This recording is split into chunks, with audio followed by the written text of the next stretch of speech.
You found the skeleton. How would you tell it's a dinosaur? You personally, how would you decide? Well, interesting question. I don't know. I'd have to do some research on that.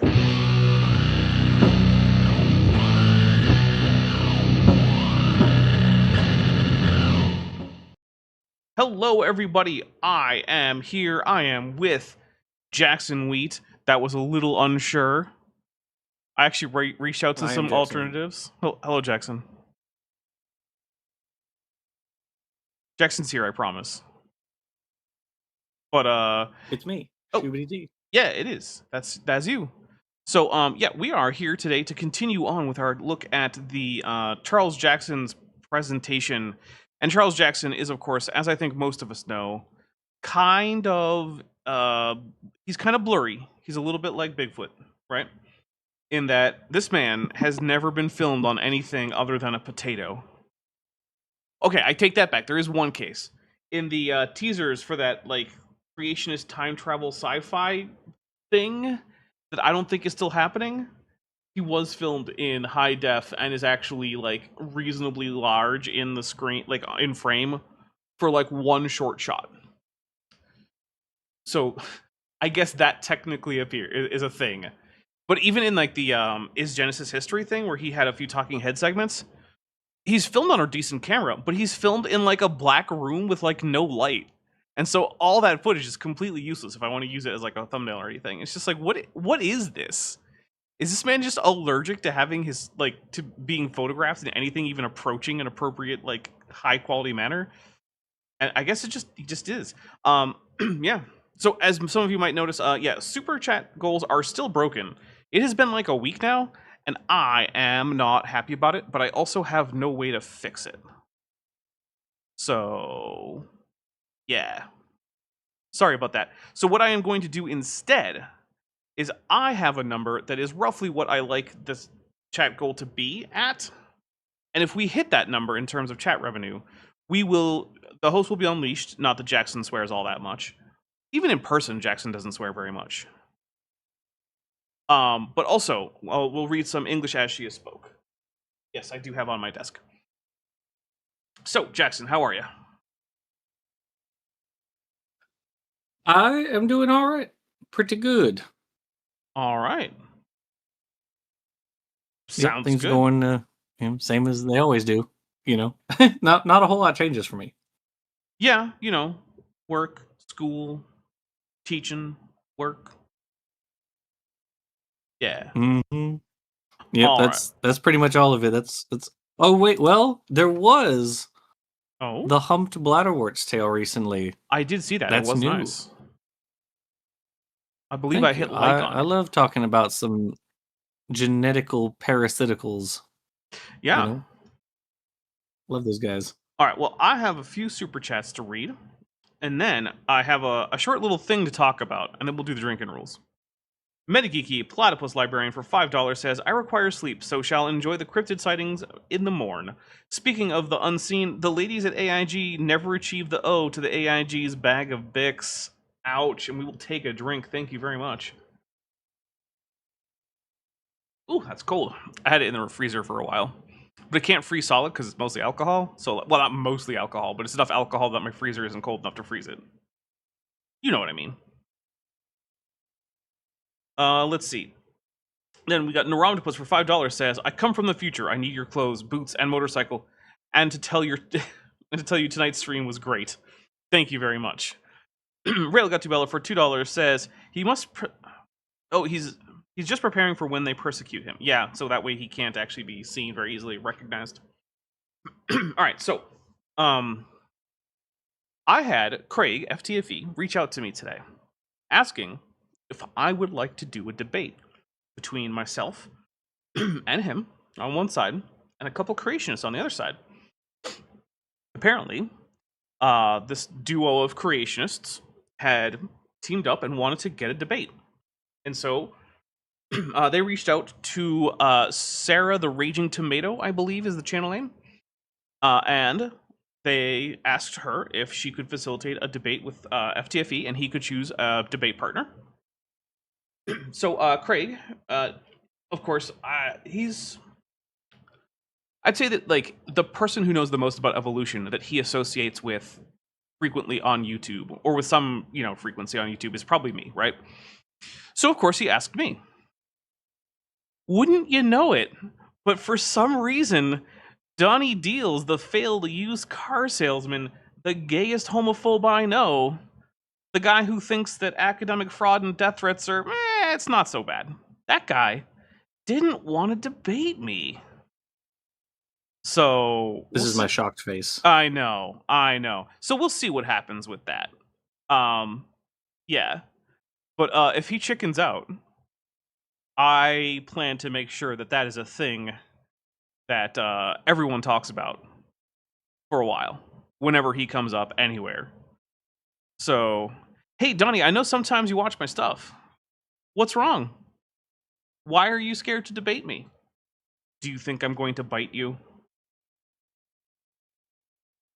So, yeah, if anyone notices a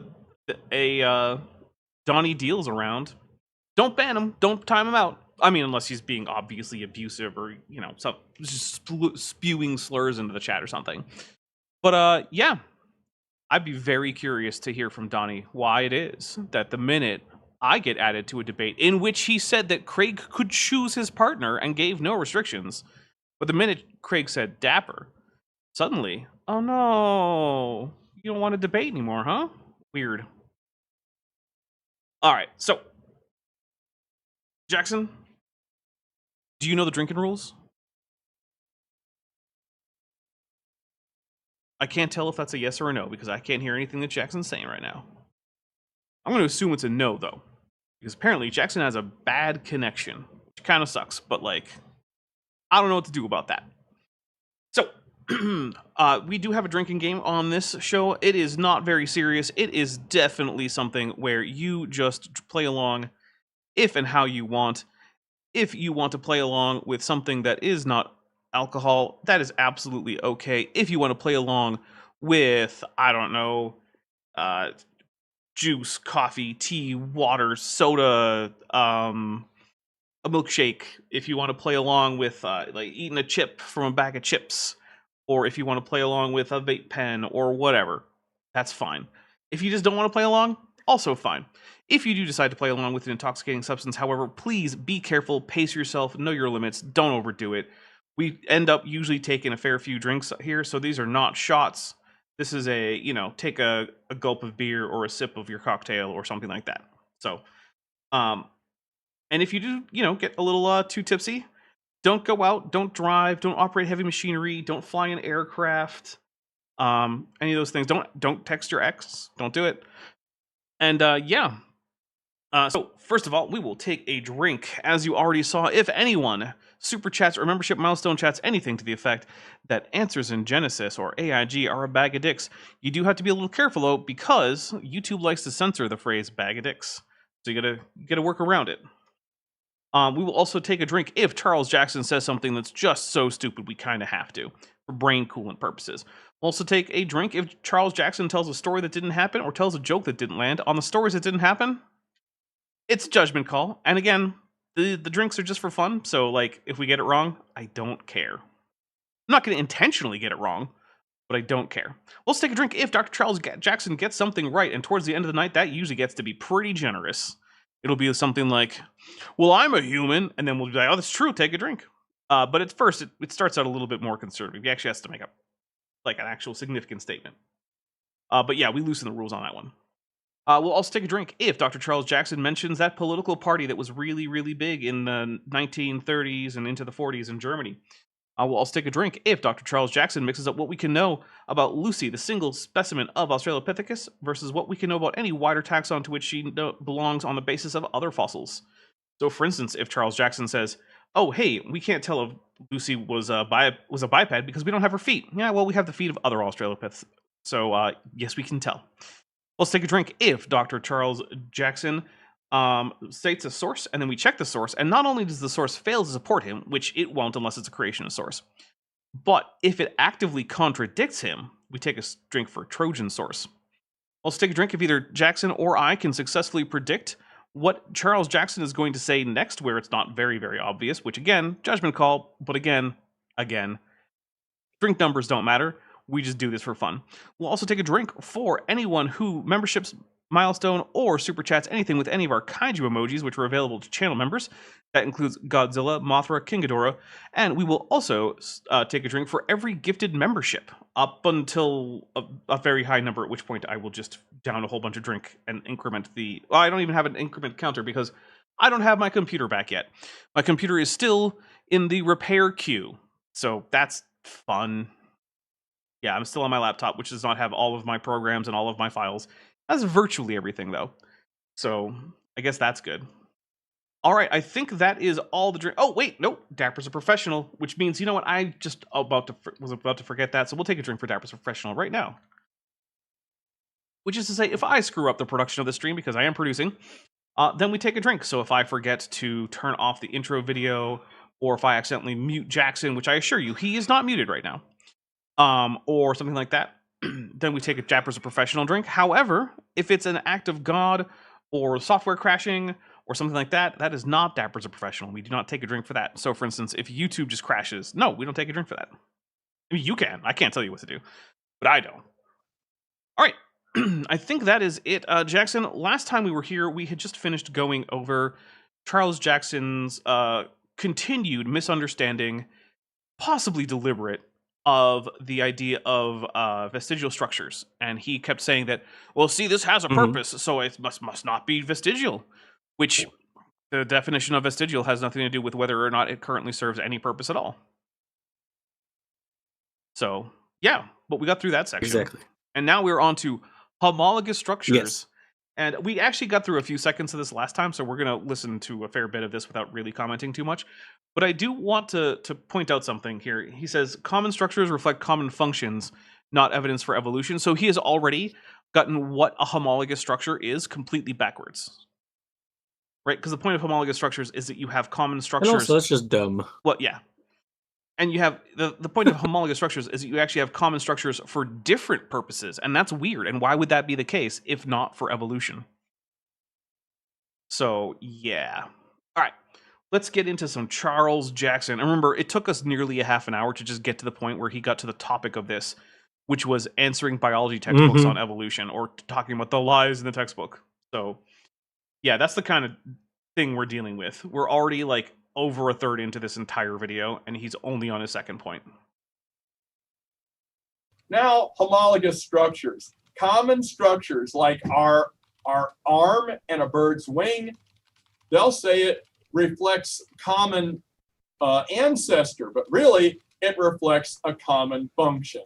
Now, here it is in the Campbell textbook, the human arm, the cat front leg, the whale flipper, and the bat wing. Now, okay, these are all four limbs of mammals. So that's, there's that. But Jackson, do those have the same function? Negative. They don't, huh? It seems like one of them is for grasping and manipulating objects in the environment. One of them is primarily for locomotion. One of them is for steering underwater, and one of them is for generating lift and thrust while airborne. Am I right about that?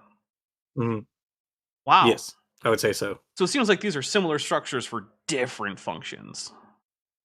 Yeah, those seem like quite different functions, yeah. In fact, actually, let's read the first sentence here on this figure 22.14 after the label. Even though they have they have, what is it? They have, I think, something adapted for... I can't really read it, but the important point is... different functions. The four limbs of all mammals share construction. Okay, so this is an on-screen Trojan source. We're taking a drink for Trojan source first thing. Absolutely amazing. And look at what it says. It's, oh my, the tree of life, the Darwinian concept. It all proves evolution to them. Well, how similar are these things? Yes, they have counterpart bones in each of these places. They're arranged very differently. How differently? They're actually not arranged very differently. There's one bone, then two bones, then a bunch of little blobby bones, then 5 long bones, then a section of 3 more in succession long bones, except for the whale who has ridiculous numbers of phalanges. Or reasons. Hyperphalange. Yeah, it's a rather absurd amount of phalange, especially for a structure that doesn't really flex at all. Like it only flexes at the shoulder joint, and the rest of it is pretty rigid. It's not completely rigid, but still. Dutch Tunicate Official for $5 says, "Hey, Bad Jackson, if everything is designed so well, why do most humans need some form of corrective lens with a Godzilla?" And the answer for that is sin, actually. Yeah, it's sin. My eyes have sinned. Mm-hmm. Well, I guess that's true. I mean, my eyes do probably sin all the time, so that's fair, I guess. Jesus did say that if your eye causes you to sin, you should pluck it out because it is better to be blind than to burn in hell or Hades or whatever. I don't really listen to him a whole lot, so it's fair enough. Although I think that the one group of people that should listen to him is all of the Christians who are trying to impose modesty standards of dress on girls and women, lest it tempt boys and men. Because when I look at the Bible, true, the thing that it says about if you're being tempted to sinfulness as a result of someone else, that you're the one who should pluck your eye out. So I would say next time you ever encounter someone telling a girl or woman to be modest and cover up, that you tell that person that Jesus said that he should just pluck his own eye out rather than telling her to cover up. So there you go. Also, I'm not saying that you should ignore your local jurisdictions like, indecent exposure laws. Don't do that. Don't do that. That's a bad idea. Okay.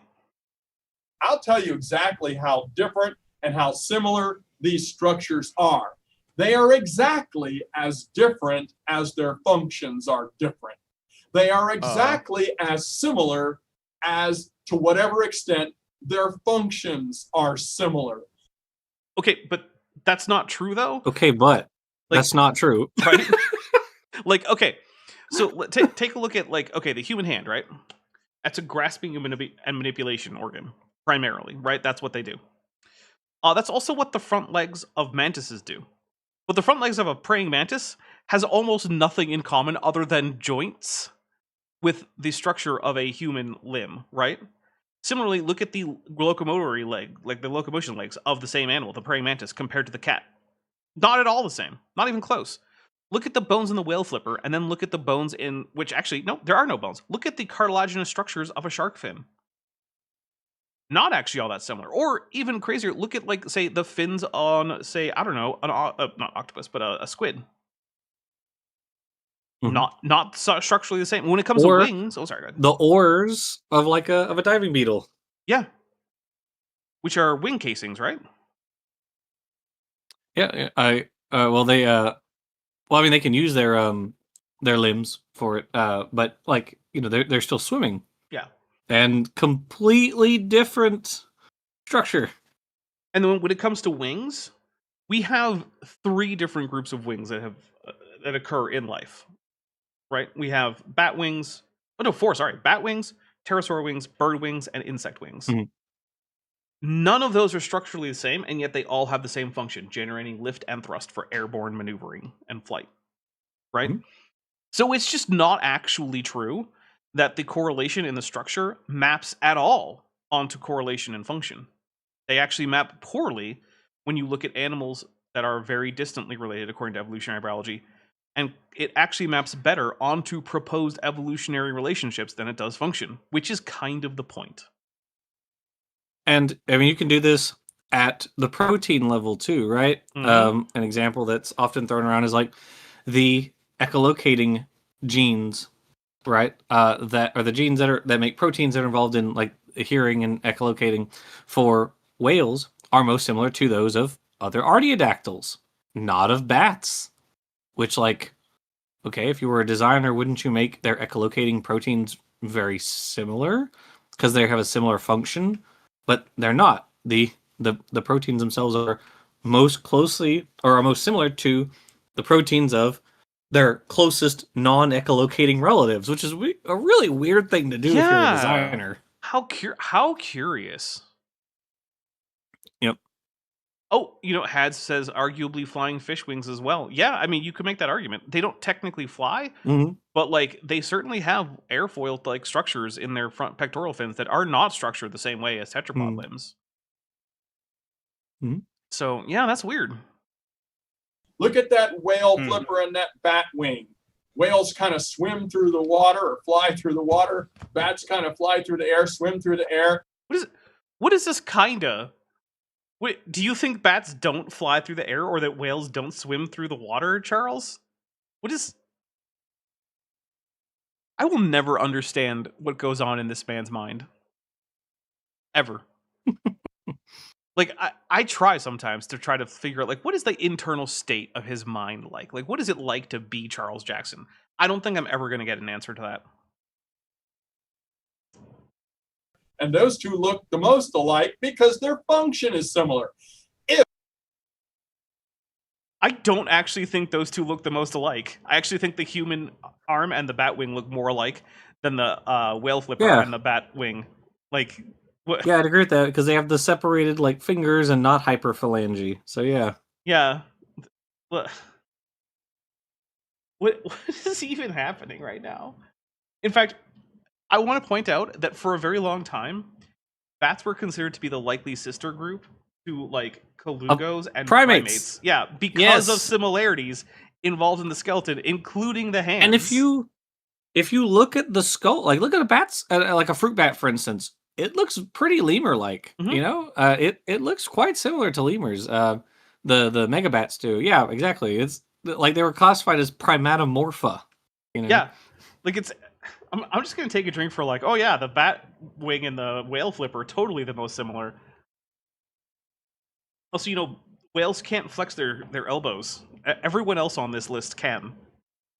Another little difference there. Same thing with the wrist, by the way. All of these animals, except for the whale, have flexible wrists and fingers, and the whale doesn't have any of those things. Like the whale would do just as well with a single piece of bone going all the way from its shoulder to the tip of its fin. Mm-hmm. In fact, you could argue it would do better because that would make the whole limb more structurally strong and less prone to injury. Mm-hmm. So, like, if you're designing... Yeah, no arthritis possibility for that, yeah. Yeah. If you're designing a whale from scratch and you don't have to, of course, like, make any of its anatomy correspond to the anatomy of, like, other mammals, this is a dumb design. This is clearly a design that is based on constraints as a result of genetics that you've inherited. No actual designer would design this fin this way. It's very stupid. There was a God, and he made bats, whales, and cats and humans separately on the first day of the world, or first week of the world. This is exactly what it would be like. Why? Why? Bat wings aren't even the most efficient tetrapod wings that we have. Like, I'll grant you that maybe the vast differences in biology between, like, insects and birds, pterosaurs, and bats would mean that, like, that would be a good reason for the difference in design, as well as, like, the huge size difference between most flying tetrapods and flying insects, right? Like, Jackson, seems like a good reason to have a different design, right? But, like... So it would have a different design because... Say that one more time for me. Oh, because, like, insects are much, much smaller, and they have vastly different biology. Oh, sure. So, like, sure. Well, I'll give you that one. Different design for a different purpose for a very different animal. But here's the thing. Pterosaur wings are way more efficient than bat wings, and also allow for even more efficient terrestrial locomotion, which is something bats are horrible at. If I were a designer, I would have given bats pterosaur wings. There would be basically no downsides to that. Bats would just be better off if they had pterosaur wings. So, no. I don't see why this is what you would expect if there was a designer. In fact, this is not what I would expect. Yeah, the whole nested hierarchy thing is kind of weird for a designer, considering we don't see literally any designers in nature doing, or sorry, in the world doing stuff like that. Nobody designs in nested hierarchies. Unless that's a design goal. Sure, right. Because you could say, like, oh, what about Tolkien's languages that he designed that fit into nested hierarchies? And he did that to mimic undesigned languages. Right. So that's the thing, is the only exceptions are when someone's like, well, I don't want it to look like it's been designed. So you get that in, like, speculative fiction with, like, speculative evolution projects, or, like, constructed language projects where you're going to try to construct an entire language family for your fictional languages. But again, that's because you're trying to make it look like it wasn't designed. In those cases, naturalism is like an actual design goal. It couldn't be any other way. It would have to be this way. That's not true at all.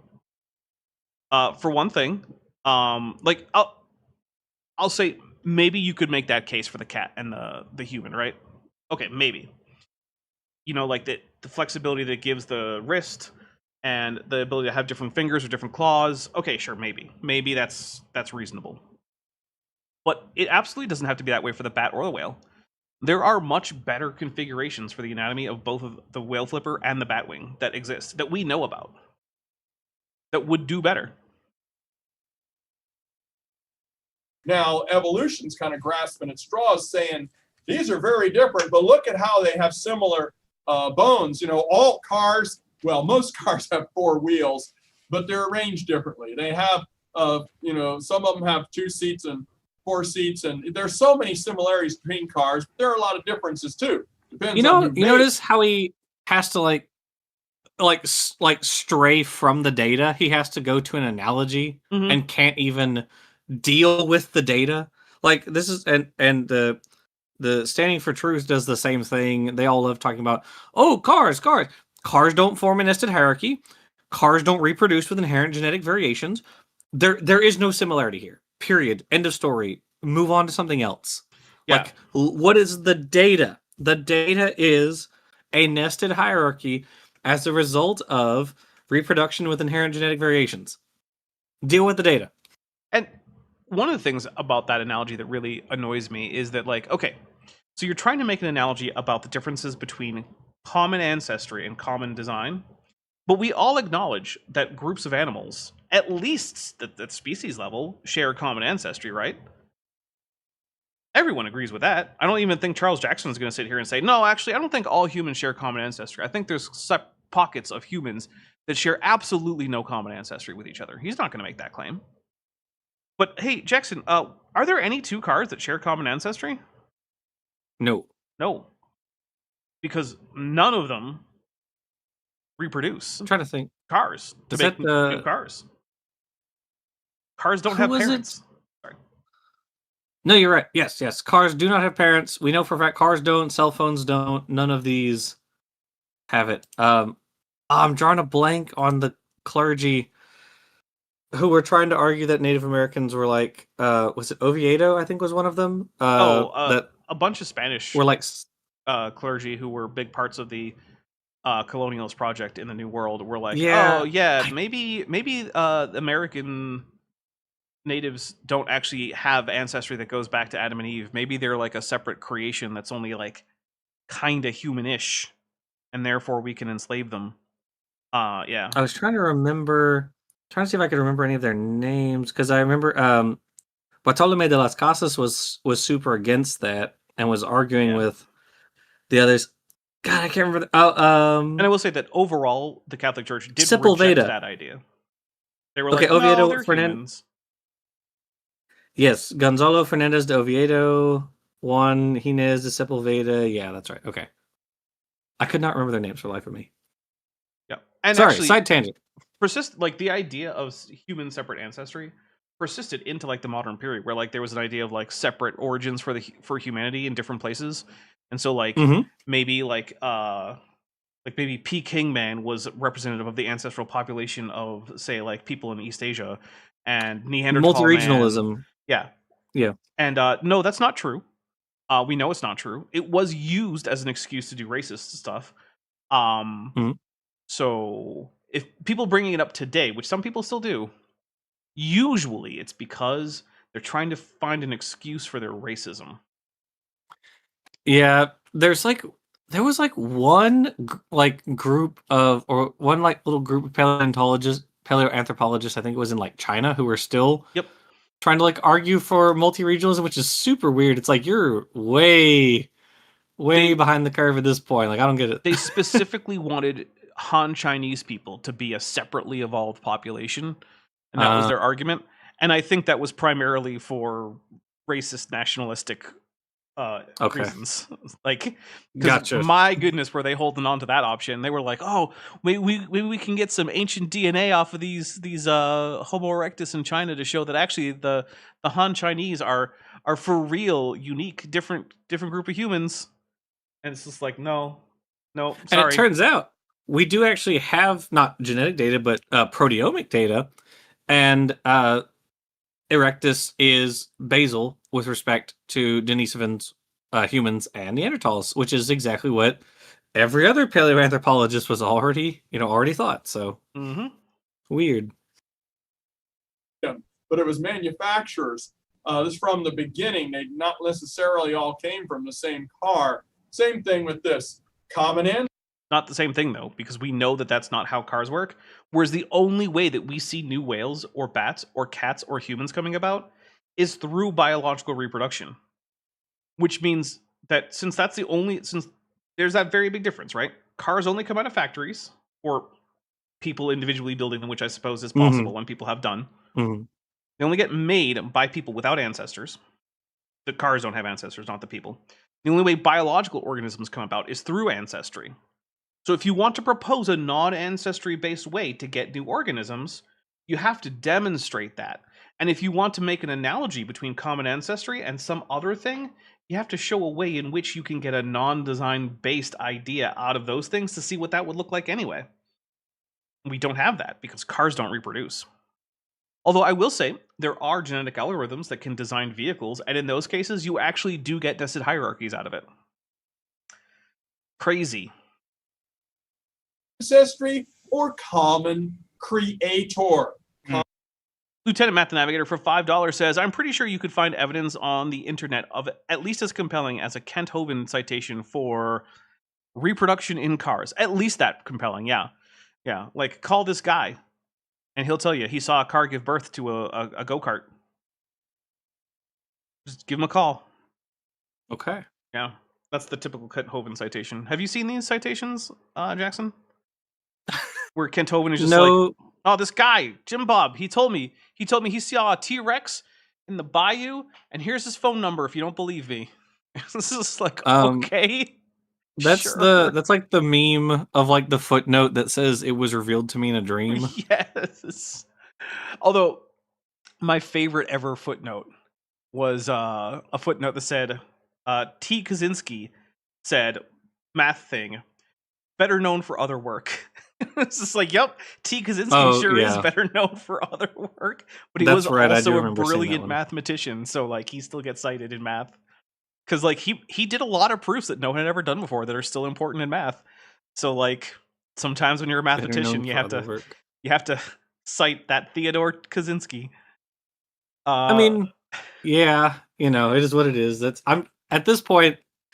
That's you have to like put an asterisk next to like every major like sociobiologist name. Jeez, so. Yeah, even Noam Chomsky. Glances up at top shelf of bookcase. yeah. Look, he's still a gigantic figure in linguistics, and that's never going to change. That's true. I read at Zach Hancock's suggestion. I read Chance and Necessity, which is from 1973, and it mentions Noam Chomsky's linguistic work, and it was really funny seeing like Noam Chomsky be mentioned in a book from the 70s. I'm like, yeah, he's been around for freaking ever. Yeah, he has. Let's see, for $5, Petite Flower says, I bet we find a crocoduck before we see a car give birth to a baby car. I agree. And also, I'm sorry, but I still think that in some ways, a Natasuchus kind of counts as a crocoduck. What do you think, Jackson? I'd agree with that. Yeah. Yeah, I think you're right. Yeah. It is literally the duck croc. That's what its name means, yeah. And it's adorable, by the way. Mm-hmm. One of my favorite things is surprisingly adorable members of clades that usually don't seem adorable.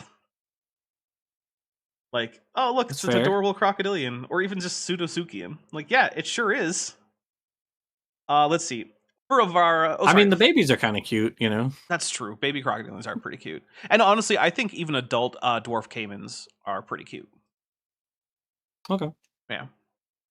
Phil Ravara, who's been a member for 37 months, says, I'm enjoying the current videos releasing. Awesome. Yeah, well, we have another one. That series is like a 6-part series or something. I have a supercut of it in the can, and that supercut is like 6 hours and 50 minutes long. It is insane. So say his name one more time. Phil Ravara?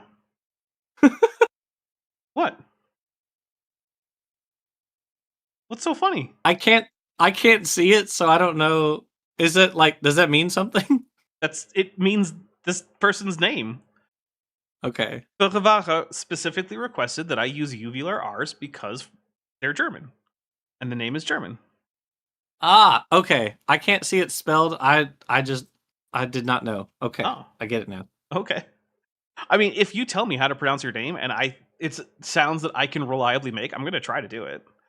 I won't always succeed because there are definitely some sounds that I have trouble making, and I've come across some in some names recently, and I was like, I don't know if I can do that. Sorry. No, that's fair. I'm on I'm on Discord for audience, and I cannot see any of the I can't see the chat, and so I just hearing Dapper say that I thought I was losing my mind because of the uvular R's. Yes. Okay. I mean, I could try doing some Klingon. Would that also confuse you? I don't speak Klingon, so I mean, maybe you should learn it. Let's see. Let me put that in my schedule. Okay, I'll send you some recommended learning like resources later. Okay. Carrie Bronson, who's been a member for 59 months. Wow. You did drop out. Yeah, that was me. Okay. All I heard right. the question. Well, we're back. I didn't hear the question entirely, I don't think, and I did not hear your response. Sorry and about then it that. just went. I'm not sure if everyone heard the Carrie Bronson membership chat, which was the cars don't come out of factories, but somehow their hierarchies are all nested incorrectly anyway. And to that, I will say, don't think too much about the logic of the Cars universe, because that is the road to madness. There was a World War II vet car, which implies a car. A car World War II, yeah. A car World War II. There was a car Holocaust. Yes. And I don't want to think about which cars count as Jewish or Romani or gay or Jehovah's Witnesses, which were all groups targeted in the Holocaust, by the way, in case you didn't know. Yeah. In fact, I believe the Romani called the event the Severing because of how many families were just severed out of the community, just cut off entirely. And I got to say, that is a great name that really tells you what went on there. Because yeah, like holy crap. And that's why Dr. Doom is the way he is. Because in case you didn't know, Dr. Doom is Romani. Did you know that, Jackson? I did know that. Yeah, it doesn't come I up also much, know but that one time Charles Xavier made him re-experience the Holocaust. Yeah. That was crazy. But also, Victor Von Doom is also like best friends with Charles Xavier's daughter, and Charles hates that, but can't do a damn thing about it. So she calls him Uncle Doom, and he hates that. Yeah. Let's see. Jillian Wren, who's been a member for 35 months, is at the Tetrapod level, says, when mommy and daddy cars love each other. No, I'm thinking too much about the Cars universe, because I was like, how does that even work? What parts do the what? And I'm, nope, not a thing to think about. That is a thing to ignore. You're getting sucked in. We got to pull out, Dapper. Nope, no more thinking about the Cars universe and how the mechanics of that works. Nope. Here we go. Designer who is always efficient and makes. Magneto is Jewish, as Becca Justiniano points out. Yep. Mm-hmm. The best of his engineering ideas, and I love that the best of God's engineering ideas is to give bats kind of a shit wing and to give whales a hugely injury-prone flipper for no reason, and to give us an appendix that is prone to having acute infections. I didn't mean Charles Xavier. I'm sorry. I meant Richard Reed's. That's who I meant. I'm sorry. Richard Reed's daughter. I think we were okay, so we were both thinking the wrong thing. I thought you were meaning Magneto, but you said Dr. Doom and I said Charles Xavier, and you were thinking Reed Richards. So we were both we both got screwed up misunderstanding each other. Yep. It's fine. Reed Richards was the daughter who has a daughter who calls Victor Von Doom Uncle Doom because he delivered her. Yeah, Well, it was I mean, you know, it was a tricky delivery. And if there's one thing that Victor Von Doom can be counted on, though, it's to want to protect and keep children safe, because he's a supervillain, but he's a supervillain with a soft spot for kids. And so, yeah, he delivered the baby, Sue and Reed's baby, and then promised to always protect her, and then stayed in touch. And also, you know, she has superpowers, and so does Doom, so they can't really stop the girl from going to visit him. So she just spends a lot of time hanging out with Dr. Doom. that's nuts. Yeah. Let's see. Dutch Tunicate Official for $2 says, Palate Cleanser, my gecko just woke up. Aw. Kerry Bronson for $5 says, you lost connection on my super chat. My bad luck is truly contagious. I will go back and fix that. I am sorry.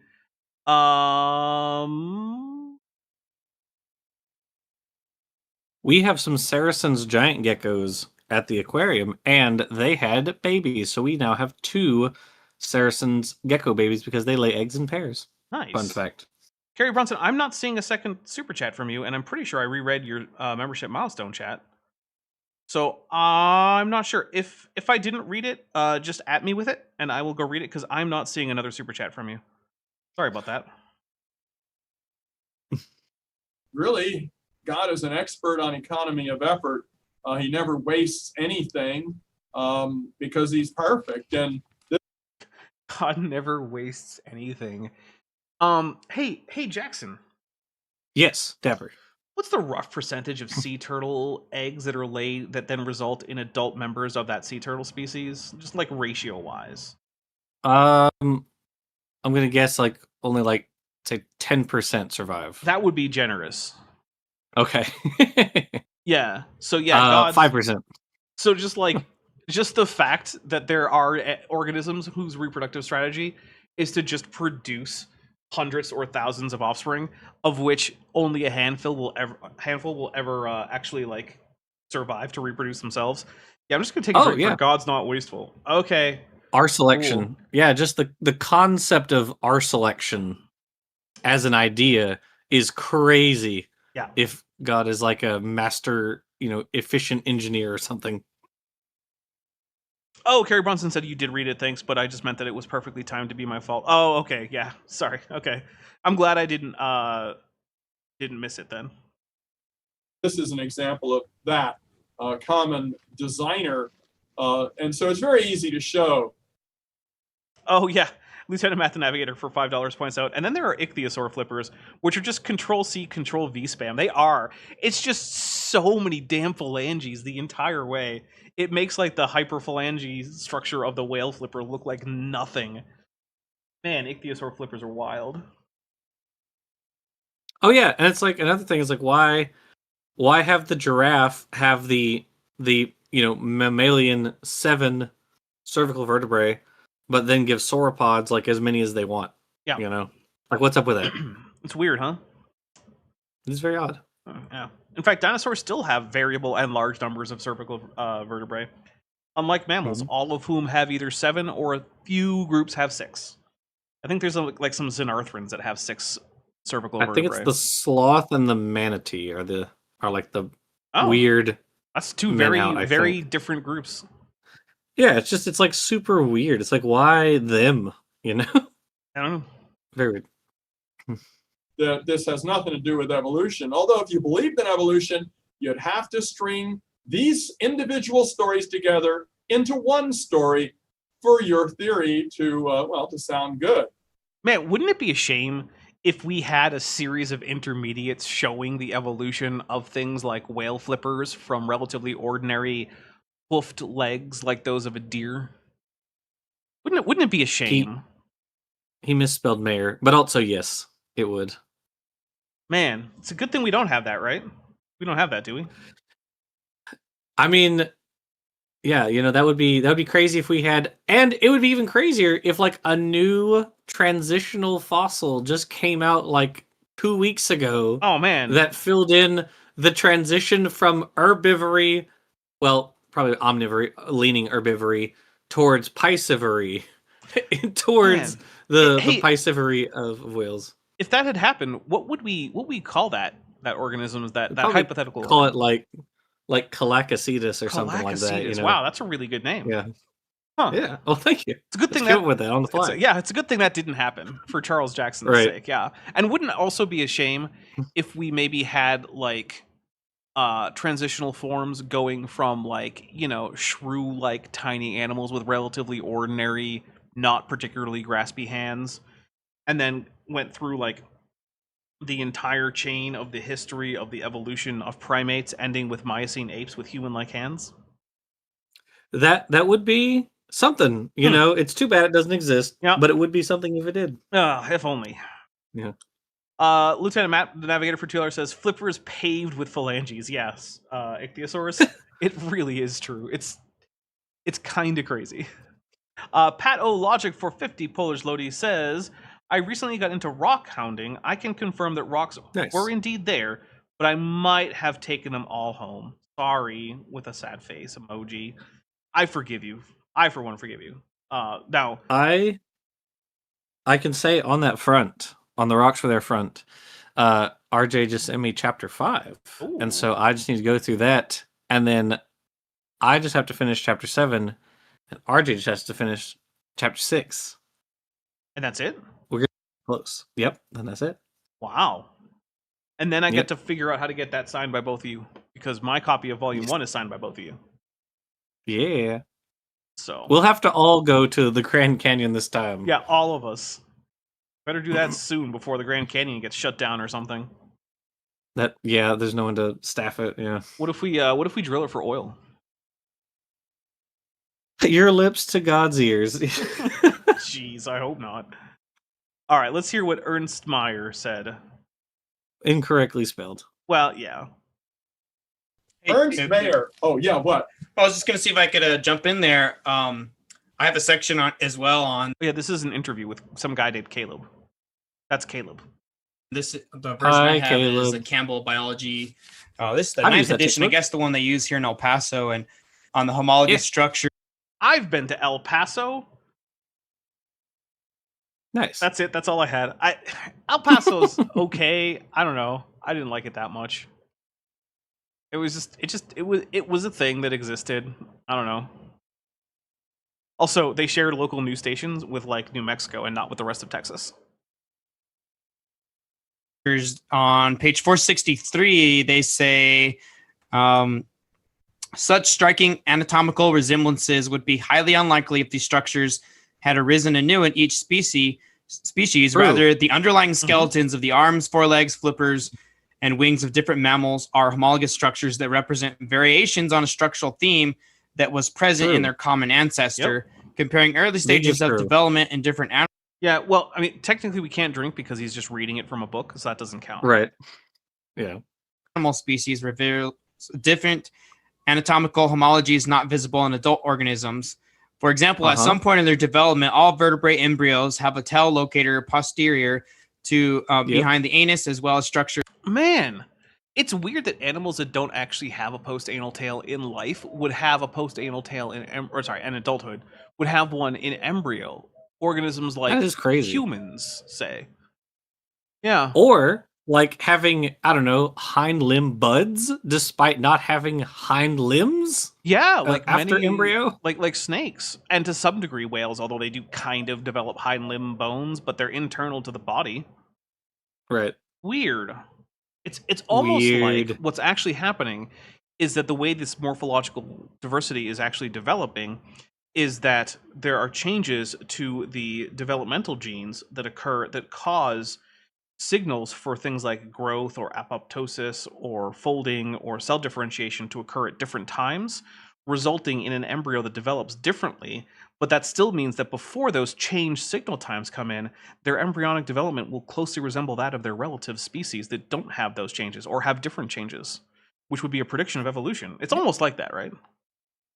Almost. Yeah. My personal favorite, the one that's been my favorite for I'd probably say for the last few months, has been the fact that birds, while developing an embryo, their pubis points forward which is the normal condition for tetrapods, starts moving backwards, develops a pubic boot like Titanian theropods, the only group that has a pubic boot. Yup. And then that pubic boot disappears And the as pubic the symphysis pubis goes moves away. backwards. And they Yep. don't even have a pubic symphysis. Yeah. Yep. It is very curious the degree to which birds are just dinosaurs in terms of their embryonic development. Until yeah. Weird. I don't even I genuinely don't. I guess I could if I had to think like a creationist, I'm sure they'd make the argument that the pubic symphysis is really important for some unknown reason. That's why. Yeah. But no other tetrapods have that except for birds and Titanian theropods. Yeah. Without the pubic symphysis, the bird embryo would just die. Would explode. For reasons. Yeah. It would explode. Exactly. For reasons. Don't think about it. Sapphire, Big Swamp Denier Light, who's been a member for 48 months. Thank you so much. That's 4 years, my goodness. Says, the infinite, timeless, omniscient Yek version of God copied his designs from other creatures to save time and effort? With a Godzilla and a that deal would with Darwin? genuinely be it. It really genuinely, would be that'd be their argument. Yeah. But the weird thing is that he copy pasted in ways that don't even make sense, right? Because he's copy pasting from bats from other mammals when it's there are better wings right over there that you could have copy pasted, guy. Right. Why are you copy pasting in the exact pattern that evolution would predict rather than the pattern that would make the most efficient organisms? Weird. It's a weird kind of laziness there. That's the laziness that just directly mimics evolution. Huh. Called pharyngeal throat pouches. These homologous throat pouches ultimately develop into structures with very different functions, such as gills in fishes and parts of the ears and throat in humans and other mammals. And jaw, but whatever. I guess they develop into jaws in both fish and humans, so whatever. And it's weird that they're all patterned by the same genes. Whoa. Weird. Which is another thing, right, Dapper? God didn't, even if he used the same structures, he didn't have to use the same genes to pattern all of them. Yep. He could have, we've talked about this before, we've talked to creationists, and been they're oh, well, what would make you think evolution not true? Okay, what if every group had a completely different set of genetic elements, right? No group shared genetic elements. Okay, that'd be great evidence for Barrowmans. Yeah. Right? Or in embryology, if different groups sort of randomly had deuterostome versus protostome development, which could just happen. There's nothing about embryology that would prevent it. Right. And yet that's not what we see. We see taxonomically restricted development in embryo. Weird. Yeah. Weird. Lieutenant Matt the Navigator for $5 says, the pubic boot is required to prevent the sauropod skull gene from affecting the embryonic birds. Having a nest explode under you is maladaptive. We just grow a giant sauropod skull instead of a bird skull. That would be interesting. I'll give it that. And then somehow the pubic boot, this is no, I suppressed the sauropod gene somehow. Now, This is an excellent opportunity to point out something to everybody. Yeah. Normally, when there's some lie being explained, they start out with something that's an assumption or their theory or a lie, and then they build on it. After that, I just want to say, when it comes to lies, I want to remember that the first person who told a lie on this stream was Charles Jackson by telling a lie about what homology is and getting it exactly backwards. Now, to be fair, it's not the same as me saying Charles Jackson is lying. He might just be dumb. But he told a lie. Yeah. The logic is pure, impeccable, and unchallengeable. I hate when people tell lies that are pure, impeccable, and unchallengeable. That's the worst. I'm pretty sure that what he's about to say is, as long as you accept the premises. Mm-hmm. But the if is always very, very iffy. At the beginning of what you just read, it said, well, since it's so highly unlikely that these very similar structures could have evolved separately. Would have been created. Yeah, there you go. By luck and all these different things, they must have evolved once and then variated throughout the generations. Well, that's parsimony. That's Yep. literally the principle of parsimony, right? I mean, like, that science is predicated upon the principle of parsimony, right? Like, this is a foundational, like, logic of science. Oh, by the way, Chesh is calling this a prediction drink, so I will not argue with her because I don't want that trouble. So I'll take a drink for it for prediction. Last thing I need is an angry Chesh in my DMs. Fair. Yeah, Chesh can be scary, you know. I believe it. She's got that fury of the small. And yes, he did use the word variated incorrectly. So, like, whatever. So, okay, here's the lie at the beginning. The assumption that, of course, everything evolved, and they go, it'd be so unlikely for these things to evolve separately. They must have evolved once and then variated. The whole thing is based on the whole idea that evolution was the truth to begin with. That's not a lie. That is okay. That's not a lie. That is an observation of utilizing the concept of parsimony. Yep. Like, and what also are we talking about? The assumption that's being made here is that organisms come from previous organisms, that they have an ancestry, and that we don't have a hard cutoff that we can find a reason to place on that. So, Charles, if you want people to stop making the assumption that animals have ancestry, which is what you're asking people to do, you're asking people to say, well, ancestry just cuts off at some place, and you're arbitrarily defining it, as far as I can tell. Once you get a non-arbitrary reason to tell me where the limits of ancestry are, then we can talk about other starting assumptions that we could use. You don't have that. You haven't even figured out a plausible mechanism that could get us to limited ancestry among organisms. Like, I need people to get this. The very most basic idea of special creation, it's in the name, special creation. Special relating to species, like in Latin, talking about a particular thing, right? So special creation means that there are separately created groups of organisms. They do not share ancestry between them. In order for that to be even on the table, one, you need a mechanism for creating groups of organisms that are like highly complex multicellular organisms out of something that is not a pre-existing organism that is roughly similar to them, right? You need some kind of mechanism there. And then on top of that, you need to have some actual reason to say that this is a thing that occurred and where the boundaries are in at least some cases and why you know that's where the boundaries are. If you don't have those two things, you don't have a model, you don't have a theory, you don't have a hypothesis, you have some shower thoughts. That's it. Creationism does not meet the absolute, well, I'm going to say special creation in terms of, anti-evolution, does not even meet the absolute bare minimum for consideration in any serious way. That's why conversations like this happen on YouTube channels and not in the peer-reviewed literature.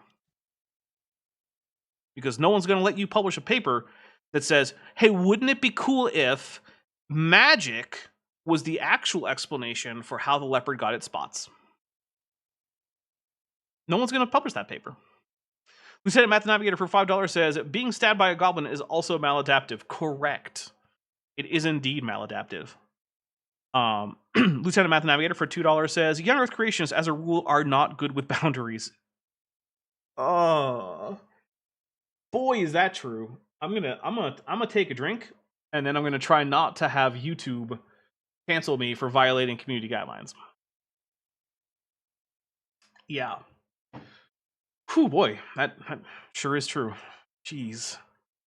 Don't think about anything else. So that was the snake in their wonderful lesson. If evolution is the way everything happened, then those things would be unlikely. Then it would have been variation on a theme that began as one note in the music.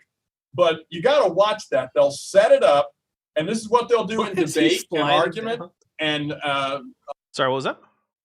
I was laughing because he slid down so far. Oh, he's like He was like in the center of his camera, and then he just like disappeared. He just went all the way down. Like, oh, he's getting tiny.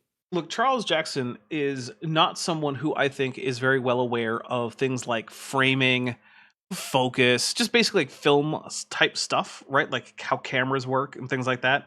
And I think that's one of his problems when it comes to presenting himself on YouTube. That's fair. Yeah, I like that just doesn't seem to be a thing. And I do want to be Nothing somewhat about his fair. argument. I just thought it was a little funny. And I do want to be fair. Like that's not something that people just automatically know, right? You have to go out of your way to learn those things, and I don't think that interests him. I would say that means then that it's a bad idea for him to go on to live streams and things like that, or to film himself giving lectures or things. But I don't know. I'll just hit play. Science documentaries, Dinosaur Train, Yeah, and my lots kids of have seen other that. things like that. The Kratt brothers, even Dora the Explorer, sometimes goes toward evolution. The Flintstones didn't do too much on evolution. Does it? Does Dora talk about evolution? I think it talks about the ancient age of various things, like how long Oh, ago dinosaurs okay. lived or something. I'm not actually Okay, I sure. guess you're probably right. Okay. But I didn't think about that. here's the thing: this is exactly the same energy as when flat earthers complain about all the movies that show the Earth as a globe. Sure. Like it's because everyone knows it's true, and if you want it to change, you're going to actually have to come up with arguments that change the mind of not necessarily all the scientists, but like the public at large. Right? Like you're going to have to get to a point in society where the default assumption is that dinosaurs lived 6,000 years ago with humans. Wasn't it it was the Discovery Institute who made that stupid The the creationist manga. stupid little documentary where everyone was wearing like the Guy Fawkes mask, and they're like watching like Cosmos in a bar, and they're like, yeah, people are going to bars to watch Cosmos. Like, Right? are they? Is that what you think? Oh, have you ever been in a bar? I mean, I'm not Right. a big barfly, but like I've been in bars before. I know what happens in them for the most part. I have never been in a bar that had like a documentary on, like maybe like they'll have sports on sometimes, sure, but like, You know what? okay, a documentary? I don't know. Maybe I need to start a nerd bar, and it will have like science documentaries and sci-fi shows and movies, and that's what's on the screens. And nerds can come in, and you get a free beer if you come in a cool nerdy costume, and that's the business is nerd bar. There was a nerd bar. I heard about one in, or maybe there still is in Dallas, I believe. I'd heard about it, but I mean that sounds like fun. I like going to the gay bars; those are my favorite. All right. Do they have the best drinks? Well, I don't drink, but I like everyone's partying, everyone's having a good time. That's fair. I've always had like a more like fun time at a gay bar. Well, okay, not always, but usually. Yeah, there must be some. There have to be some crappy gay bars out there. There have to be. Somewhere out there is the worst gay bar. It exists. I mean, I guess that's true. It's right. That has to be true. It's a logical requirement of reality that somewhere out there has to be the crappiest gay bar. Usually, like the straight bars I've been to, or I guess the normal bar, whatever you want to call them, they're like. I think they're just called bars. Normally the bars I've been to, I guess, are like okay. I've had some fun at a few of them, but I like the gay bars that we have here. Those are pretty fun. All right. I just don't go to bars much because it's super expensive to drink at bars. That's fair. Like I can drink so much more cheaply if I just hang out with friends at home, or even just on like a call with friends and we all have a beer or something. It's so much cheaper, and it's also less loud, which I feel like is a problem at all bars. I don't think there's a quiet bar. I've never ever heard of a quiet bar. No, you're right. That's true. Let's see. Lieutenant Math Navigator for $5 says, I gotta scroll up. Oh, there we go. Charles Jackson admires the cinematography in Battlefield Earth. Oh no. Where every angle is a Dutch angle. Oh my god, that movie is so atrocious.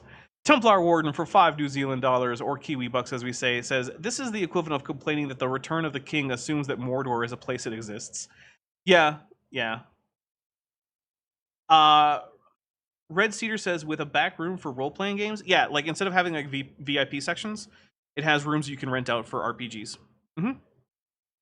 There is a place like that near me. It's called Gamer XP. That's awesome. Yeah. But the bar will also have you'll have to put down like a security deposit to use those rooms in case you trash them. So yeah, and it'll get returned to you when you're done, if the room passes like inspection and there's nothing more than normal wear and tear. So yeah. Julie Wren says, I was given a book of nerd-themed drink recipes once. I think that sounds really cool. And then for $5, Tea Time Tea says, in college I went to a bar that had Godzilla movies, but it was closed down over 10 years ago. Well, rest in peace to that bar, and also we'll take a drink for Godzilla. Yeah. I want to make like a sci-fi bar. That'd be cool. Yeah. Sounds fun. Yeah, where like you can stop in and it will just have like Star Trek movies and shows and Star Wars, but only the good ones for both. And like yeah, and you can still play D&D up in the rooms, right? But like it'll also have like terrain and stuff for like sci-fi RPGs, like Cyberpunk or like a Warhammer RPG or Star Trek or something. Yeah, there is a war. Okay, so there's a place called Gamer XP that's near me that does like people will go there, play D&D and stuff. And then there is a Warhammer place with drinks a little ways down the road from me, where people go and play Warhammer there. So is it actually the Warhammer stores? Yes. Yeah. I personally prefer friendly local game stores that aren't officially Games Workshop owned, but there are some really cool Warhammer stores. So like, whatever. All right, I'm gonna hit play. They kind of had people and dinosaurs together, which is actually more scientifically accurate. Okay, we're going to take a drink for that, but also, Charles, the reason that the Flintstones did that and that shows today don't isn't because one of them was wrong scientifically and the other one was right. It's not really the reason. The reason is because when the Flintstones was being made, people just kind of thought of prehistory as like the prehistoric past. That's why the Flintstones had saber-toothed cats and birds and pterosaurs and dinosaurs all at the same time from all over the place, because people in the general public didn't think about the different time periods of Earth's history. They just thought about the ancient past as a thing. It had cavemen and birds and dinosaurs and all saber-toothed cats and mammoths all just mushed together. But the general public doesn't think of it that way anymore. And regardless of which one is right, if you want to get media that reflects your views without making it yourself, the only option you have is to make that the expectation of the general public.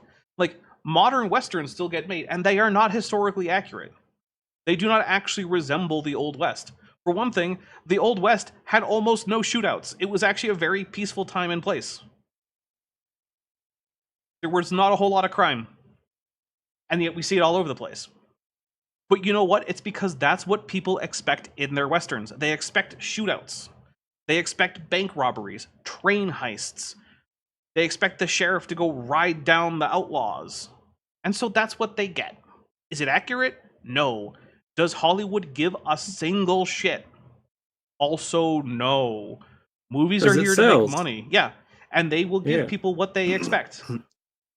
If we lived in a society where flat Earth were more common than globe Earth belief, and people made movies, they would make movies in which when you zoom out of Earth, it would be flat. And it's not flat, and it doesn't matter. Arrow Dodger for $4.99 says, if you look up the word cracker in the dictionary, it's just a picture of Charlie J. Kenthoven and Ken Ham. Thank you very much. Yeah.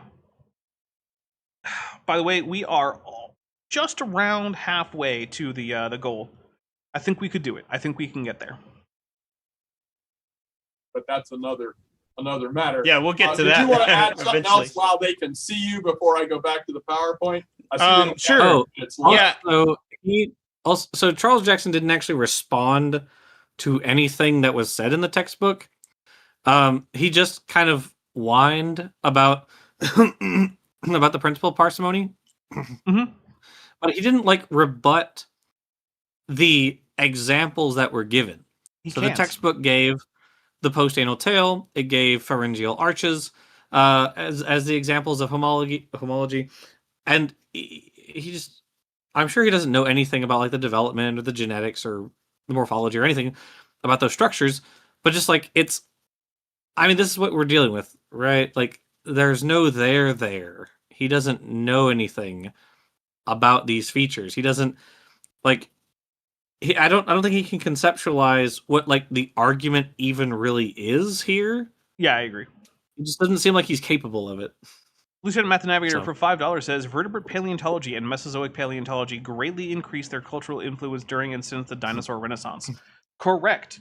Which is one of the big times where you see dinosaur media shift from just the world of prehistory with every single prehistoric thing all just in one place at one time to having some sense of different eras. Now, it's not always super accurate. Like the current public conception is generally that there was like an age of reptiles, and then there was like the Ice Age fauna, and then there's modern stuff. And they don't really have much like in between that. So like modern movies will still depict things like Stegosaurus and Tyrannosaurus having a fight, even though Tyrannosaurus lived farther away in time from Stegosaurus than it lived from us.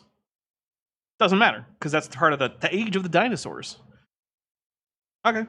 Lieutenant Matt the Navigator for $5 says, oh wait, no, I just read that. What is wrong with me? Don't answer that. That's closer to reality than the Flintstones, you know? Why is this here? That's a Dapper as a Professional. I don't even know what that was. Okay. You know, while we're even on that, so on page 453 in this book, the only reference they quote here as far as views of a creation view of species and so forth, they say, they say a lot of people viewed species as fixed, and then they. I want to point out this crazy nonsense screen is in the original video. It's not me. Say later, these ideas were generally consistent with the Old Testament account of creation, which hold that species were individually designed by God and therefore perfect. And the 1700s, many scientists interpreted that often remarkable match of organisms to their environment as evidence that the creator had designed each species for a particular purpose. I want to point out something here, right? That was basically the universal take of everyone familiar with Genesis who took a look at the natural world. There were no like family level kinds and like microevolution within the kinds and rapid adaptation after like that wasn't a thing until the 20th century. Why is that? And it's because that is in fact the obvious conclusion that you reach if you just look around at the natural world, don't have the context of evolutionary biology or the vast amount of species that occur across the globe, and you just read the Bible. Right? That actually is the most natural, literal reading of that text. And Charles Jackson is going to say, no, it's not. They were wrong. That word kind doesn't actually mean species, and he's going to go on and on about that. But it's weird that no one noticed this until the 20th century. And as a general rule, if you have a text from 2000 to 3000 or 3500 years ago, and everyone has taken it a particular way, and you find that inconvenient, so you decide to come up with a new meaning, chances are you're the one who's reading into the text things that aren't there. That's what I'm going to say there. Is it always the case? No. Sometimes it is actually possible that we come up with new lexical data that change our minds about how to read a text. That happens. Hasn't happened in this case, though. Lieutenant Matt the Navigator for $5 says, this pothole perfectly fits this puddle. It's a miracle. Yep, God designs every single puddle to fit the pothole in which it finds itself. Praise the Omnissiah. I should get like a voice changer for that. For Praise the Omnissiah. That'd be more fun. And then they talk about Carolus Linnaeus, a Swedish physician and botanist who sought to classify life's diversity, in his words, for the greater glory of God. Linnaeus developed a two-part or binomial format for naming species, in contrast to the linear hierarchy of the Scala Natura. Linnaeus adopted a nested classification, grouping similar species into increasingly general categories. And then later they say Linnaeus did not ascribe the resemblance among species to evolutionary kinship, rather to the pattern of the creation. A century later.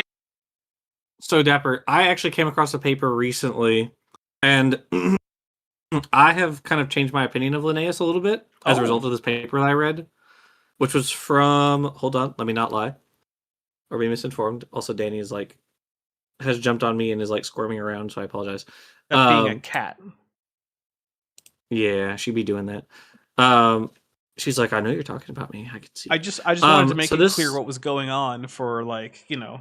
Oh, yes. for My reasons. cat Danny, for the folks at home, my cat Danny has jumped up on me and is squirming around in my lap, and she keeps moving, and she's being annoying. Okay, here we go. So there's this paper. She jumped down. Okay. So there's this paper that is titled Linnaeus as an Evolutionist, written by Edward L. Green in 1909. And I came across it the other day. I don't remember how. Yes, I do. I think I was working on something for the aquarium, and I was looking up a plant or something, I think. At any rate, so I was looking up this paper, or so I came across this paper, and this paper says something really, really interesting, because I was always under the impression, and it's true. I think it's true for the most part, that Linnaeus held that species were fixed, at least for most of his life. But late in his life, he kind of changed. He kind of started accepting evolution before, obviously, long before Darwin was around. Yes. So, for instance, he says in one of the later editions of Species Plantarum, which is so for anyone who's not aware, Systema Naturae is the work. The book is like a multi-volume work that Linnaeus wrote, that in which he documents his taxonomic system: kingdom, pollen, class, order, family, genus, species, and then he classifies more organisms under that system than any person has ever since. And so he wrote other books. So he was doing that for plants and animals, and he wrote this one called Species Plantarum, which is specifically about plants. And he says, regarding this plant, Thalictrum lucidum, he says, the plant is possibly not so very distinct from Thalictrum flavum. It seems to me to be the product of its environment. Interesting. That is a direct quote. So he suggests that Thalictrum flavum was the parent species, which inhabited cool, moist meadows of northern Europe, while Thalictrum lucidum came into existence in the arid hills of Spain. And he says this with regard to a couple other plants too. He says Clematis maritima is a derivative of Clematis recta, and he assigns Achillea alpina as a derivative of Achillea tarmica.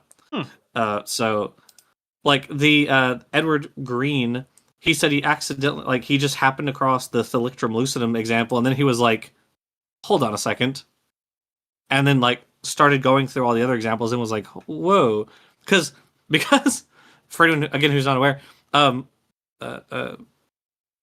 Linnaeus wrote everything in Latin. Like literally everything he wrote was in Latin. So as you do. He even Latinized his own name, because his real name is Carl von Linné, not Carolus Linnaeus. So Linnaeus, who did, as far as I'm aware, for the most part, accept species fixity, he was kind of starting to see evolution later in his life. Interesting. That is very cool. All right, I'm gonna hit play. Yeah. Sorry. No, why are you apologizing? You did nothing wrong. Off topic. Here, however, Darwin argued that classification should be based on evolutionary relationships. He also noted that scientists using the Linnaean system often grouped organisms in a way that reflected those relationships. Yes, like humans. So Linnaeus named the only reason, and Linnaeus wrote to a friend of his, what was his name? Oh gosh, I can't remember his name. Linnaeus wrote to a friend of his. He was like, humans, I challenge any naturalist to give me like a single characteristic that separates humans from the other great apes, and no one can do it. Literally the only reason that Linnaeus grouped or had humans as separate as Homo and not like chimps and gorillas also as Homo is he didn't want to get in trouble with the religious authorities in well, that's because Sweden at the they time? had the one difference, which is obviously the soul. So Right, of course. Johann George Millen. He said, Linnaeus said, "You disapprove my having located man among the anthropomorpha, but man knows himself. Now we may perhaps give up those words. It matters little to me what name we use, but I demand of you and of the whole world that you show me a generic character, one that is according to generally accepted principles of classification, by which to distinguish between man and ape. I myself most assuredly know of none. I wish someone would indicate one to me. But if I had called man an ape, or vice versa, I should have fallen under the ban of all the ecclesiastics. It may be that as a naturalist I ought to have done so." That was 1747, so Darwin wouldn't publish Origin of Species for over a century. Yep. And Lieutenant Matt the Navigator for $2 says, "I thought he wrote pre-High Gothic." Get out of here. High Gothic. That's funny. High Gothic, by the way, is just Latin where you forget the grammar. I'm not kidding. It really is. A bunch of British people sitting around looking up words in Latin and then just slapping them together with no regard for case or tense or gender agreement. My understanding too is they don't unpack as much that there's a created kinds view here. I'm sorry, I'm getting. Before Charles Jackson complains about whatever technical difficulties he's having, the reason that they don't unpack the concept of created kinds in the biology textbook is because there is no such concept in biology. There's such a concept in faux biology, just like there's the concept of dropity in faux flat earth physics. But Dropity? yeah, the reason that there's no kinds talked about in that biology textbook is the same reason that they don't talk about the reason that things fall being density, buoyancy, and dropity. Not a thing. Yep. It's also why they don't talk about toroidal fields creating portals to the realm of light as an explanation for what the sun is. Those aren't actual things in science. If you want them to talk about those things, the onus is on you who purport to be a supporter of this idea to get it into science. You're allowed to go against the paradigm. Charles Darwin was doing that when he wrote the book. Carolus Linnaeus was doing that when he wrote his books. You were allowed to go against the consensus, and you're even allowed to form the new consensus. But you gotta actually play the game, and creationists don't play the game. They don't go get their ideas published. That doesn't mean that they never get published in peer-reviewed journals. They do, but not with ideas that actually help confirm their young Earth creationism or whatever, right? Like, who was it? It was an ICR guy, Brian Thomas. Brian Thomas recently helped author a paper about soft tissue in dinosaur bones. It's a real paper in a real respected scientific journal, doing real science. Not a single thing in there in any way helps out anything about young Earth creationism. And when he does write papers that purport to actually be about young Earth creationist ideas, like the young age of the Earth, or separate created kinds, or like the young age of fossils, he can't publish them in real journals because they can't pass peer review, because they're bullshit.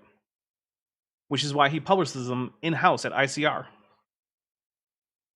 Myself back in focus. Go ahead. Yeah, no. Charles, you were never in focus. I'm taking a drink for Charles being like, I'm going to get myself back in focus, a thing that never occurred. My goodness. You're fine.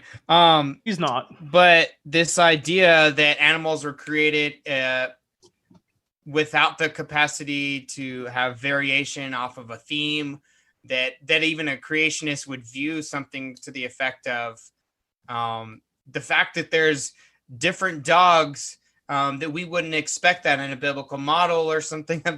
It seems like a straw man. Clearly, it's not a straw man, though, because you can just go read previous naturalists talking about what they were talking about, and that's what they were all talking about. The only reason it seems to you like a straw man, Caleb Harrelson, is because you were raised by modern young Earth creationists who took all sorts of extra biblical information and shoved it into their attempt to read some kind of even somewhat plausible literal history out of Genesis 1 through 11. That's the reason. But the people who did not have about, 70 or so years of trying to figure out a way to make this even seem plausible, but who just came to the text and just read it for what it said and believed that it was a reasonably accurate history of the world, they came to the conclusion of species fixity, Caleb. It's not a straw man. It's you not having the beliefs that are traditional to creationism among Christians.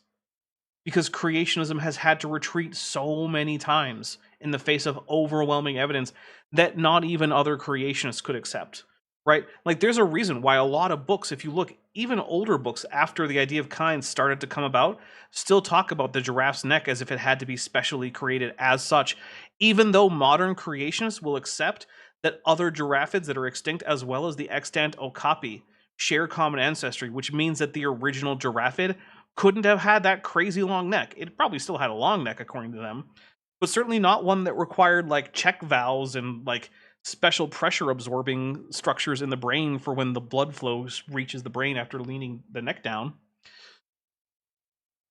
So why is this? It's because creationists had to retreat. Creationism always first denies science, then it tries to accommodate that science after the denial becomes impossible. And it's just a waiting game, basically, for how long is it until any particular aspect of science is just going to be accepted by creationists, and then after they accept it, they will then later on go on and say that they predicted it all along. It's the cycle of creationism. Deny, begrudgingly accept, and then claim it was your idea in the first place. It's happened with many things in science. Really, of a biblical creation perspective, because seeing variations of dogs and horses is not evidence of the large-scale macroevolution, and that's not a problem for the biblical model. It is, though, because in order for there to be a separation, you have to propose a mechanism that would stop this process from going on indefinitely. Right? It's like, what's a good example? Okay, ductility, right? Gold is very ductile. You can take a brick of gold, and if you can grip it well, and you can stretch it slowly enough, you can get that thing to turn into a wire that is like nanometers thick over time, which would mean that you could stretch this brick out to be miles and miles and miles and miles and miles long, right? That's just a thing you can do with gold. It's extremely ductile. So if you want to tell me, well, you can make a 30-foot wire with this brick of gold, but you can't make a 60-foot wire, you have to tell me why. Because everything that I can see about the ductility of gold says I can stretch it out to 60 feet, no problem. So why not? What is the problem? What stops the process? Because if there is no answer to that, then there is no reason to think that evolution cannot produce animals as different as giraffes and flatworms and snails, all from the same starting place. Lieutenant Math Navigator for $5 says at least one young Earth creationist, there we go, believes Brachiosaurus and giraffes are in the same kind. Okay, I need you to tell me who that is. And I might need to see some kind of video or article or something. Because, my goodness, that sounds quite wild. So, Lieutenant Math Navigator, at me. And I will make sure I will try to make sure that I catch it. Oh, we got Fear, Hebrew Conlang Monger with a bingo, as well as Becca Justiniano and Dragon Spartan 9031. Well, congratulations on your bingo. We do have bingo cards for these shows, which I do not maintain, but which are often shared in the chat, so feel free to get those if you'd like to play bingo. That we don't expect it to be just one fixed kind, right? And I don't know if you want to add anything to Well, that. kinds reproducing after their kind. Yeah, the fact exactly. that a male Right. lion can mate with a female tiger and make a liger means, according to biblical and Carolus Linnaeus' standard, if they can have viable offspring, they're the same species. Hey, What does viable mean in this case? Because It means normally that they can also produce fertile, that they themselves are fertile. Okay, so generally speaking, no, they do not have viable offspring. Right. But if all we mean is they combine and exist for some period of time, which is apparently what Charles Jackson means, right? Because ligers aren't actually viable generally. I think that means that humans and hamsters are the same species, Jackson. That's true. That is true. It's almost like maybe the biological species definition is not always this definition that we should go with. And also, species are kind of arbitrarily determined by humans and don't super exist anyway. Lieutenant Math Navigator for $5 says, a brick of gold can also act as a reduced cost anesthetic. That's true. That is true. Reduced cost, yeah. As long as, you get to keep the brick afterwards, I guess. Oh, Robert Byers. Oh my goodness. Yeah, of course it's Robert Byers. Yeah, he is r/debate evolutions mud fossil U analog. That man is absolutely insane. Oh my goodness. Everything he writes is almost entirely incomprehensible, and then once you try to figure out what he's even saying, you realize, nope, it's still incomprehensible now that you know what he's trying to say. Well, now the definition of the word species has been so blurred by biologists at large, especially in education, By that the biologists. term is practically meaningless. Really, the kind is more, it's a family. Okay. You're blaming biologists for accurately describing the ecology and sexual biology of different populations. It's their fault for that. Okay. Yep. Sure, why not? It's like blaming Sure. cartographers for you getting altitude sickness last time you were in Denver. Like, that's not how that works, buddy. Yep. Yeah. Whatever. Why not? Sure. Shoot the messenger on that one. I'm just gonna take a drink for how stupid that is. Like, man, those stupid biologists accurately describing nature. How dare they? Okay, Chuck. Genus, species, getting more Sure. specific. The kind is not equivalent to the species because there are so many that can breed together. Dogs and wolves make the wolf dog. I mean, those are in fact classified as both members of the same species, Canis lupus. Yeah. So no one's gonna argue with you there, Charles Jackson. That Canis lupus actually does within that group. Yep, everyone says those are the same species. I don't know what to tell you. And Yeah. dogs, jackals, and Well, actually, I don't know about jackals. So there are several animals that are called jackals, and some of them are members of the genus Canis and can in fact interbreed with dogs and wolves. And some of them are not and don't have any known hybrids. So I don't know what you mean by jackal, but if you mean like the golden jackal, which is in fact a member of the species or the genus Canis, it's Canis aureus. Then yeah, sure, it's pretty widely known that hybrid fertility between members of the genus Canis it's pretty high, and it's also not super uncommon for them to hybridize. But there are other definitions of species, like the morphospecies or the ecospecies, and the different species of the genus Canis actually fit the definition of species under those definitions. So for the morphospecies, they maintain a distinct, consistent morphology that is easily distinguished from that of other members of the genus.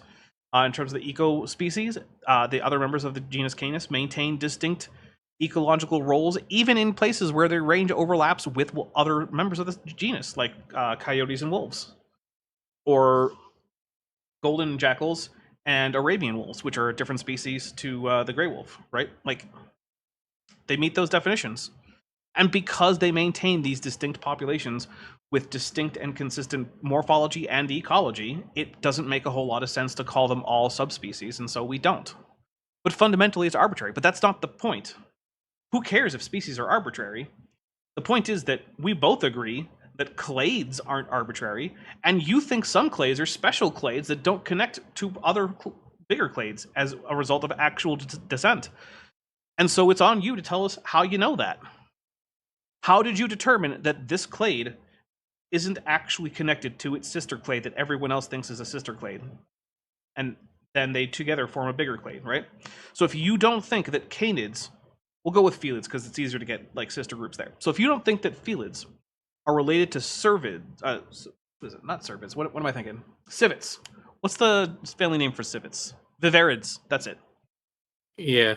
So if you think that felids, the cats, aren't related to viverids, the civets, you need to tell us why you know that and how you determined it. Like what did you do? Yeah, or hyenas. I picked that viverids and felids because I believe they're sister families, at least among extant carnivorans. And that's the problem. You don't have an answer to that. You don't have a systematic way to say that the Verids are distinct from Felids as not have and don't have common ancestry. You just don't. Or what about procyonids and mustelids and ursids and even pinnipeds? Those are all very close related under evolutionary theory. How do you tell that they're not closer related? How do you tell that it wasn't a proto-ursid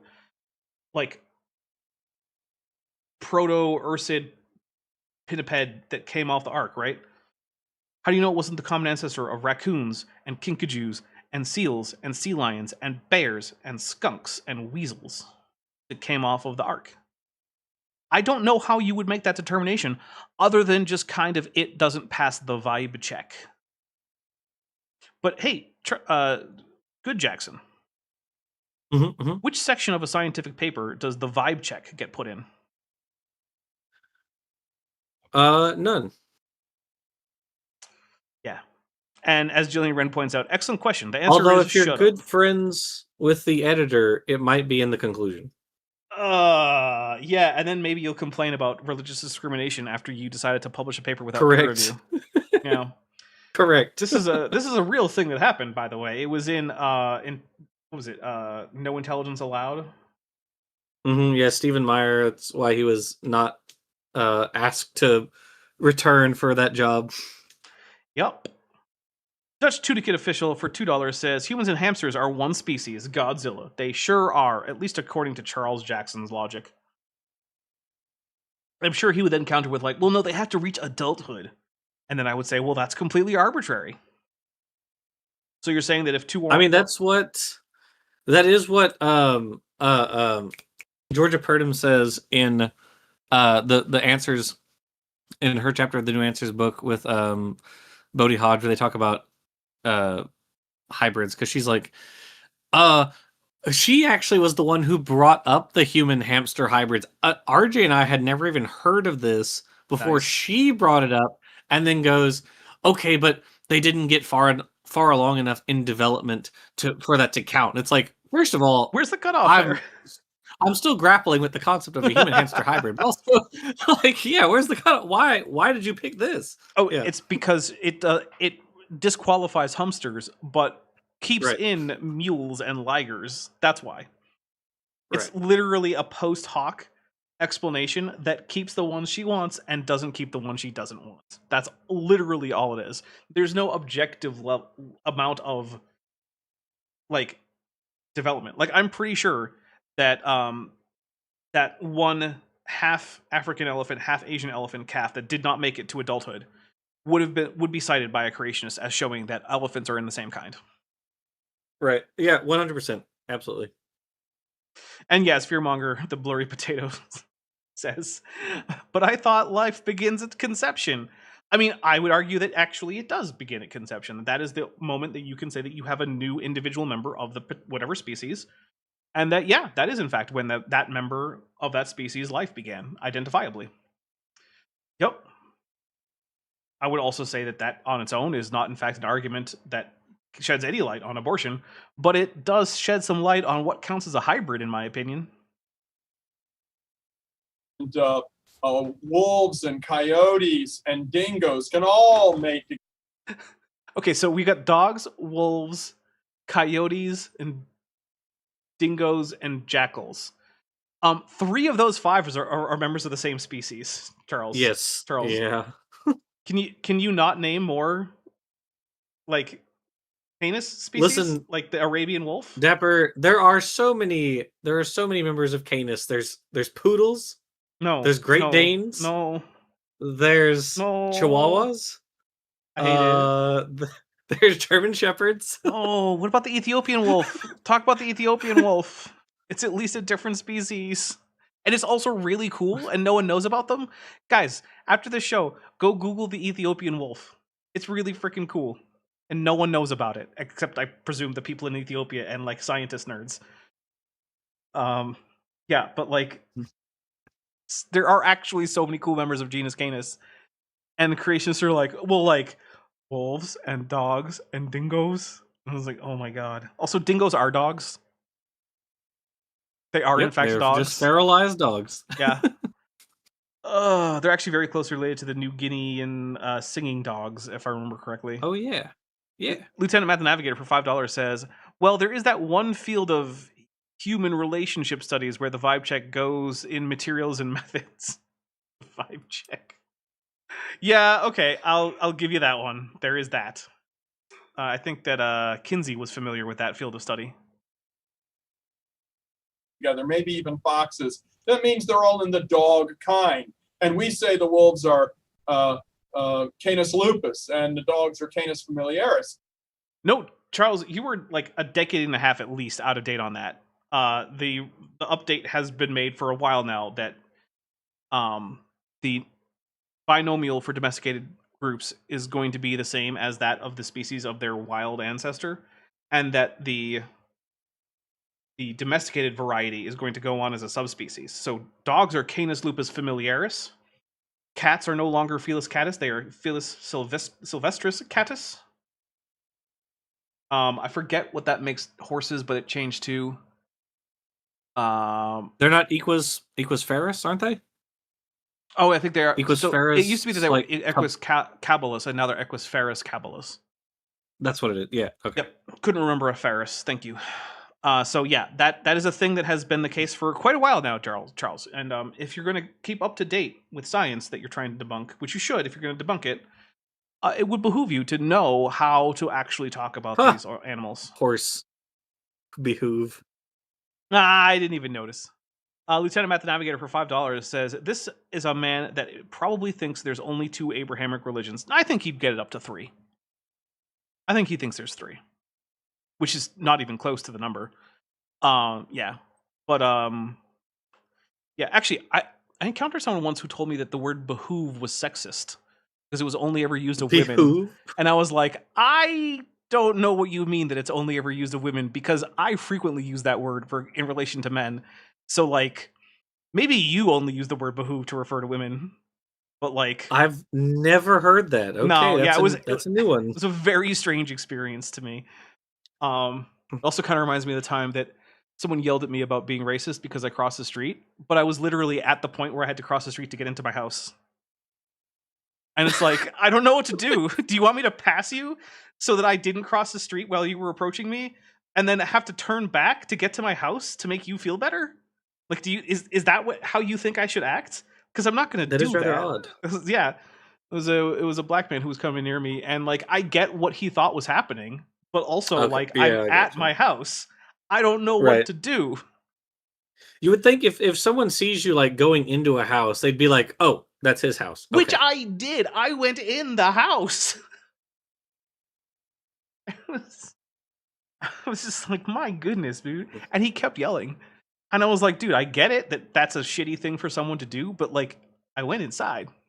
I went into the house. This is my house. What do you? I had groceries in my hand. I was walking back from the store. Go put groceries away.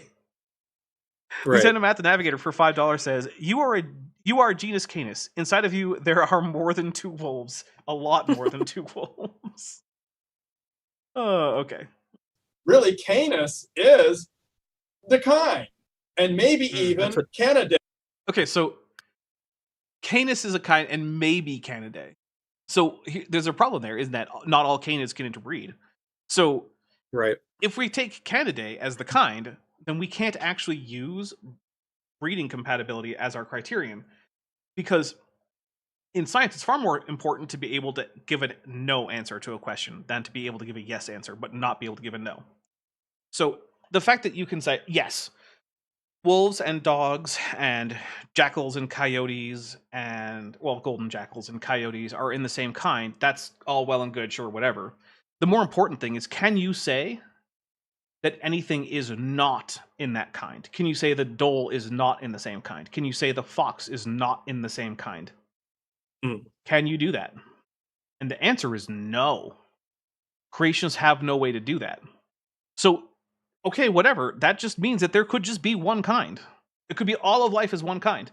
Because if there's no falsification criteria for whether or not 2 organisms are in the same kind, then it leaves open the possibility that they are. And the fact that you can say affirmatively yes about other groups doesn't change the fact. To crib from Kent Hovind, if you can't say no, these two things aren't in the same kind with some objective criteria, then yeah, pine trees and elephants actually can be in the same kind, even though they can't reproduce. The family, it may be more at the family level, what we really think of as kinds reproducing after their kinds. Or we'd have to consider Africans and Asians and Caucasians to all be different species. Why? They don't meet any of the species definitions. Right. Literally zero. There is not a... Yeah. Let's see. They're not morphospecies because they do not maintain distinct morphologies. All of the quote-unquote racialized morphologies blend seamlessly into one another as you go across it, like the world. They don't maintain distinct ecologies that are differentiated by these racial categories, right? Now, that doesn't mean that there aren't humans with different ecological effects, right? Like hunter-gatherers and like, you know... Or the Bajau or... Yeah, like... People like who just swim, yeah. Yeah, like, that's different ecological niches, but they aren't maintained in ways that correlate to these racial features that people have decided are what counts as racial features. They can certainly interbreed. There has never been like two ethnic groups that just cannot produce offspring together. As far as I know, that's never been demonstrated. So there is no way in which you can classify different racial groups of humans as different species. At least not consistently, not with any like known definition for species. And I want to point out, these are mostly definitions for species that were invented back when people were still seriously considering actually putting humans into different categories like that. That was still a thing that was on the table. It was still being used by racists to try to say that different people were just inherently lesser or more superior because of their species level differences in some cases. Darwin had to write a whole book about it, you know? Yep. And yet, the people who came up with species definitions, while seriously considering this, those species definitions that they came up with don't apply to humans. So there is... Look, if I'm wrong, give me the species definition that is currently in use in biology that even could be applied to humans. Or, sorry, let me rephrase that. That does actually apply to humans, and you could use it to put humans into more than one species. There aren't even subspecies in humans. Humans are too recent and too well mixed for subspecies to occur. And there's even, like even though we use, like, Homo neanderthalensis, right, like, as a separate species, like, even here, we know that there was interbreeding, right, between us, with differences, obviously. They fall outside of the range of extant human genetic variation. But, like, it's understandable why we put them as, like, a subspecies for a while, right? It's understandable. Yeah. I mean, they're very similar to Homo sapiens. Yeah. All right, I'm going to hit play, and, man, the idea that any modern species concept applies to humans as able to separate them out is really kind of pissing. So. And that's, of course, not true. The Bible says all men are of one blood. Yeah, it also says, cursed be Ham, and that all of his descendants will be slaves to his brothers. So, like, I don't know what to tell you. The Bible is very consistently pro-slavery, or not necessarily always pro. It is always either pro-slavery or at best ambivalent about slavery. There is not a single iota in the entire Bible, even if it's all in Greek, that in any way indicates that slavery isn't okay. And that was part of the excuse that Europeans used to both enslave Africans as well as come up with racial hierarchies to justify it. Right. And as we mentioned earlier, the pro conquest priests, right? A lot of them were arguing that like Native Americans just weren't human, that they were like subhuman. They were, some the platonic like natural slave kind of thing and stuff like that. So yep. So like, look, I'm not going to say that Christians as a group are racist or that racism is an inherent thing to Christianity, because for one thing, racism wasn't made up around the same time that Christianity came about. And for most of Christian history, the idea of races wasn't even a thing. So obviously, Christianity is not bound to racism.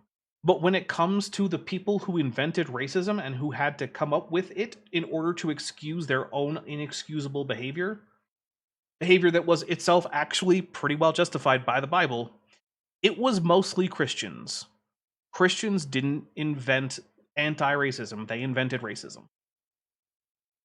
Not on their own, and it wasn't a natural outgrowth of just Christianity existing, because that's not a thing all Christian groups did, right? Like the St. Thomas Christians in Kerala, India, who have been there for about 2,000 years, they didn't invent racism.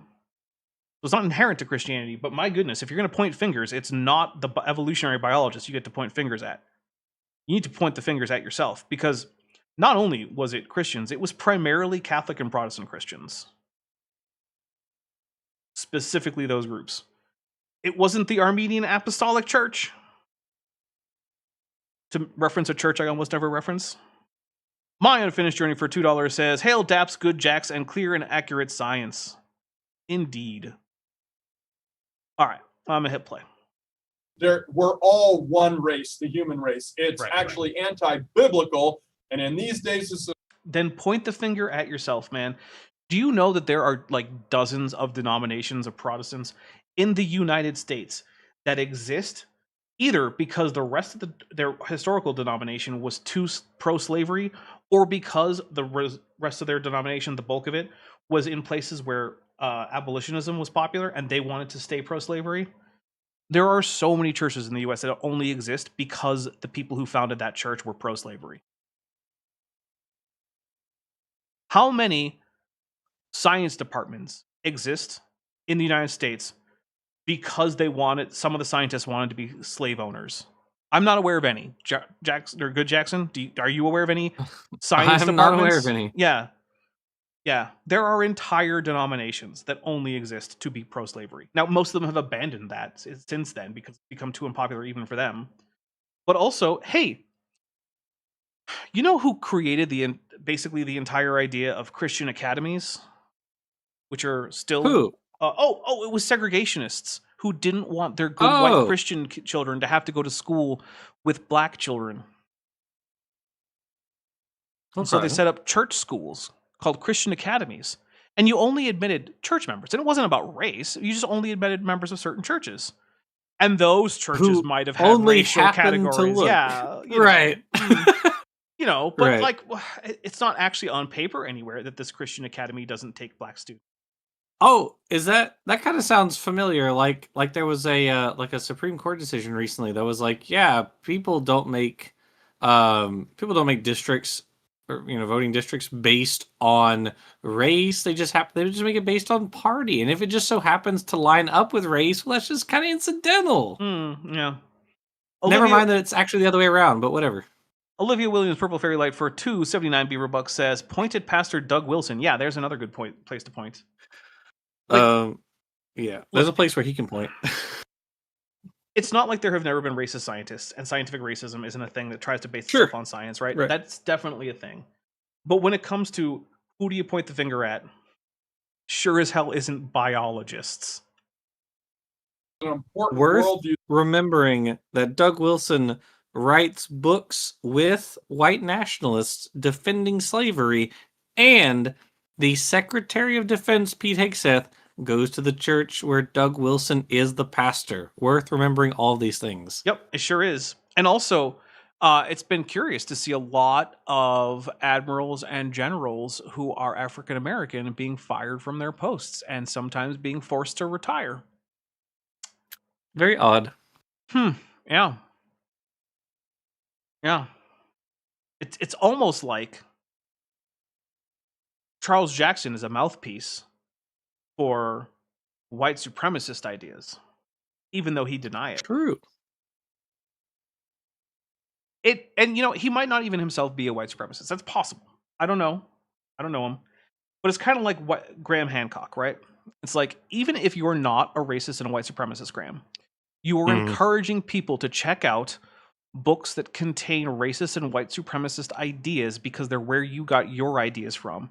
And neo-Nazis are your biggest fans, specifically because, according to the neo-Nazis, you are a gateway drug into white supremacy.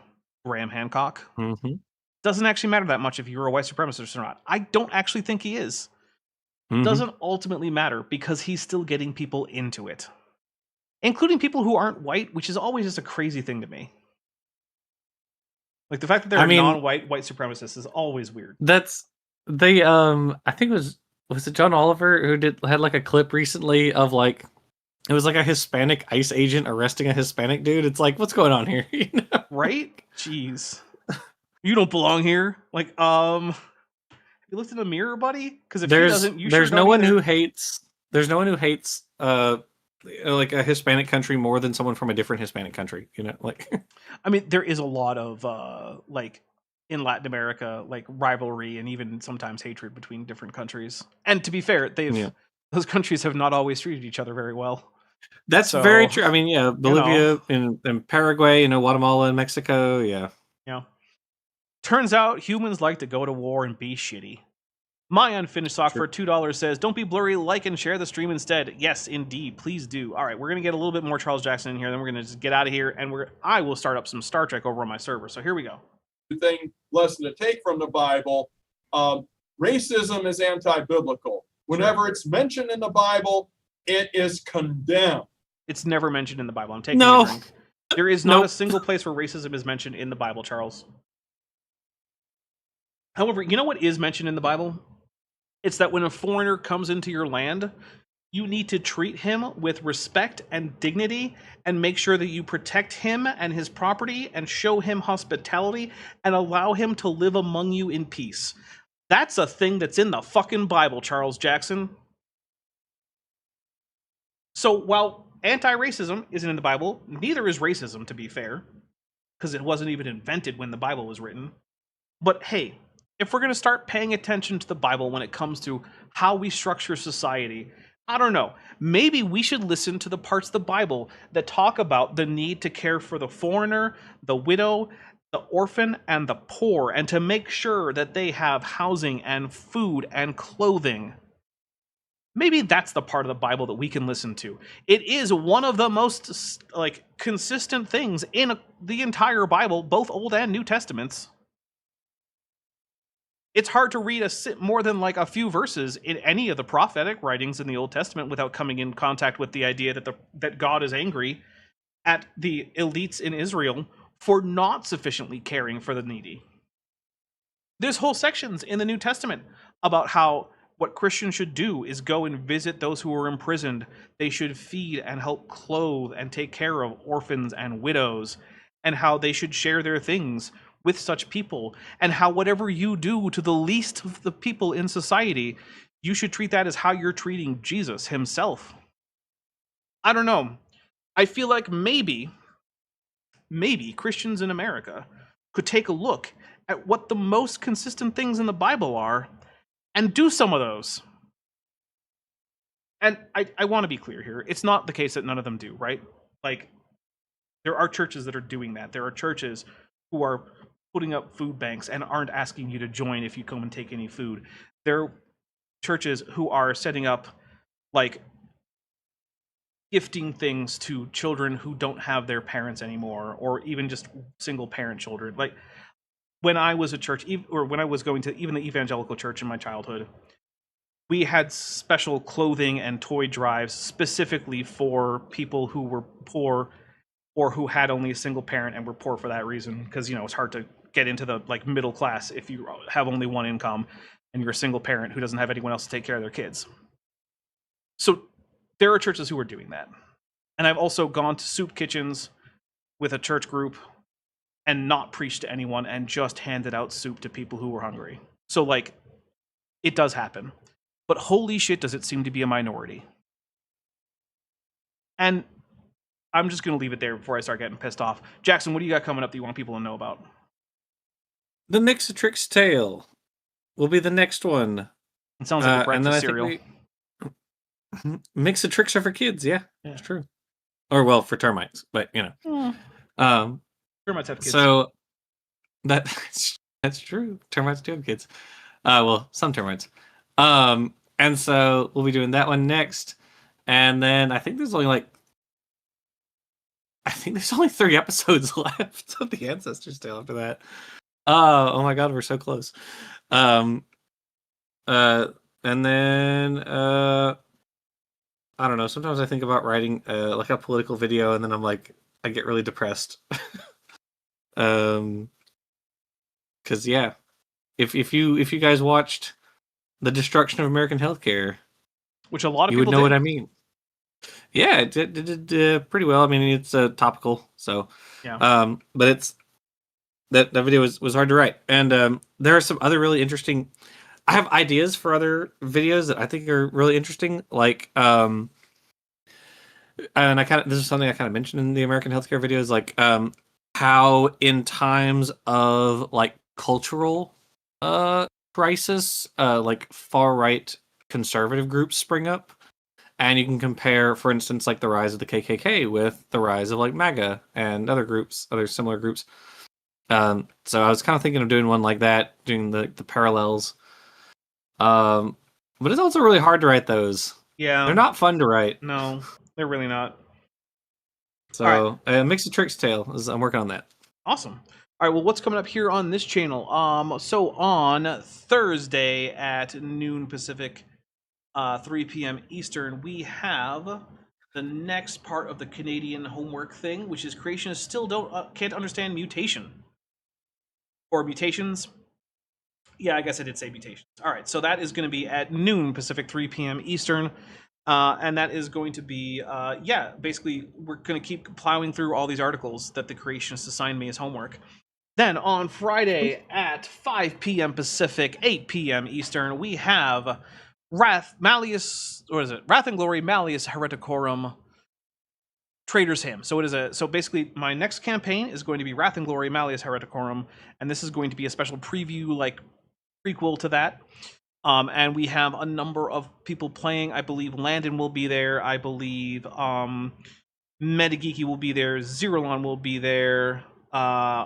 Looks like Maddie will be there. I don't know if I said Landon, but Landon will be there. Manya will be there. And also, will Landon be there? Landon will probably be there, yeah. And Manya too. I think Manya will be there. Yeah.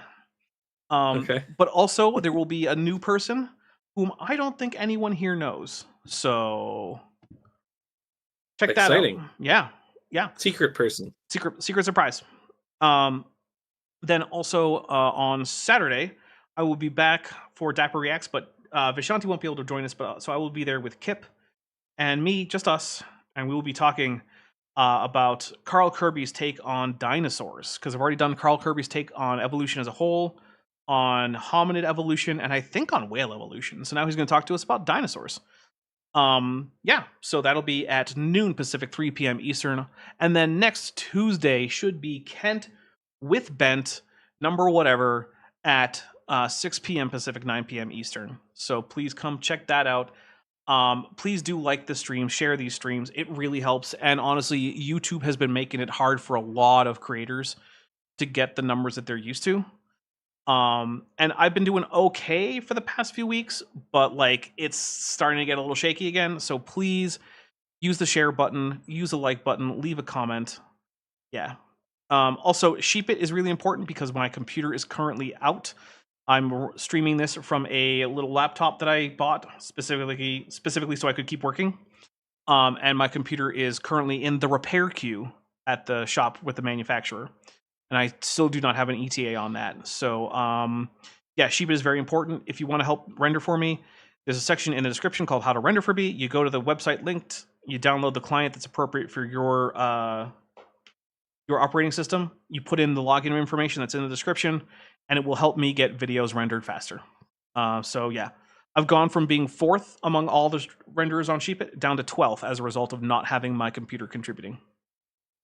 So it's actually been a pretty big hit to how fast I gain points over on Sheepit. So if you could help out with that, it would be greatly appreciated.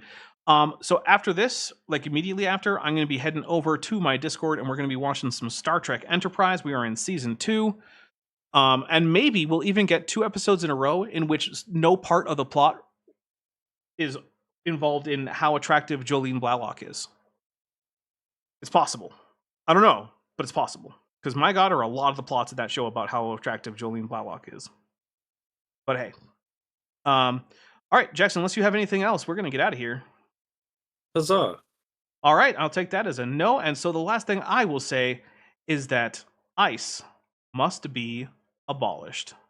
Hey, before you leave, I just want to take a second to thank my patrons and channel members, especially those pledging $20 or above.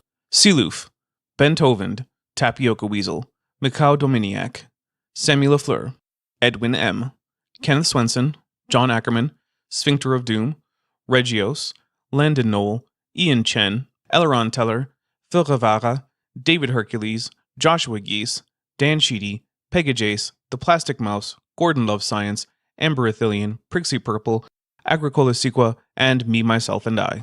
It's because of my channel members and patrons whom you're seeing on screen that this channel can stay afloat. Without you, it would all shut down.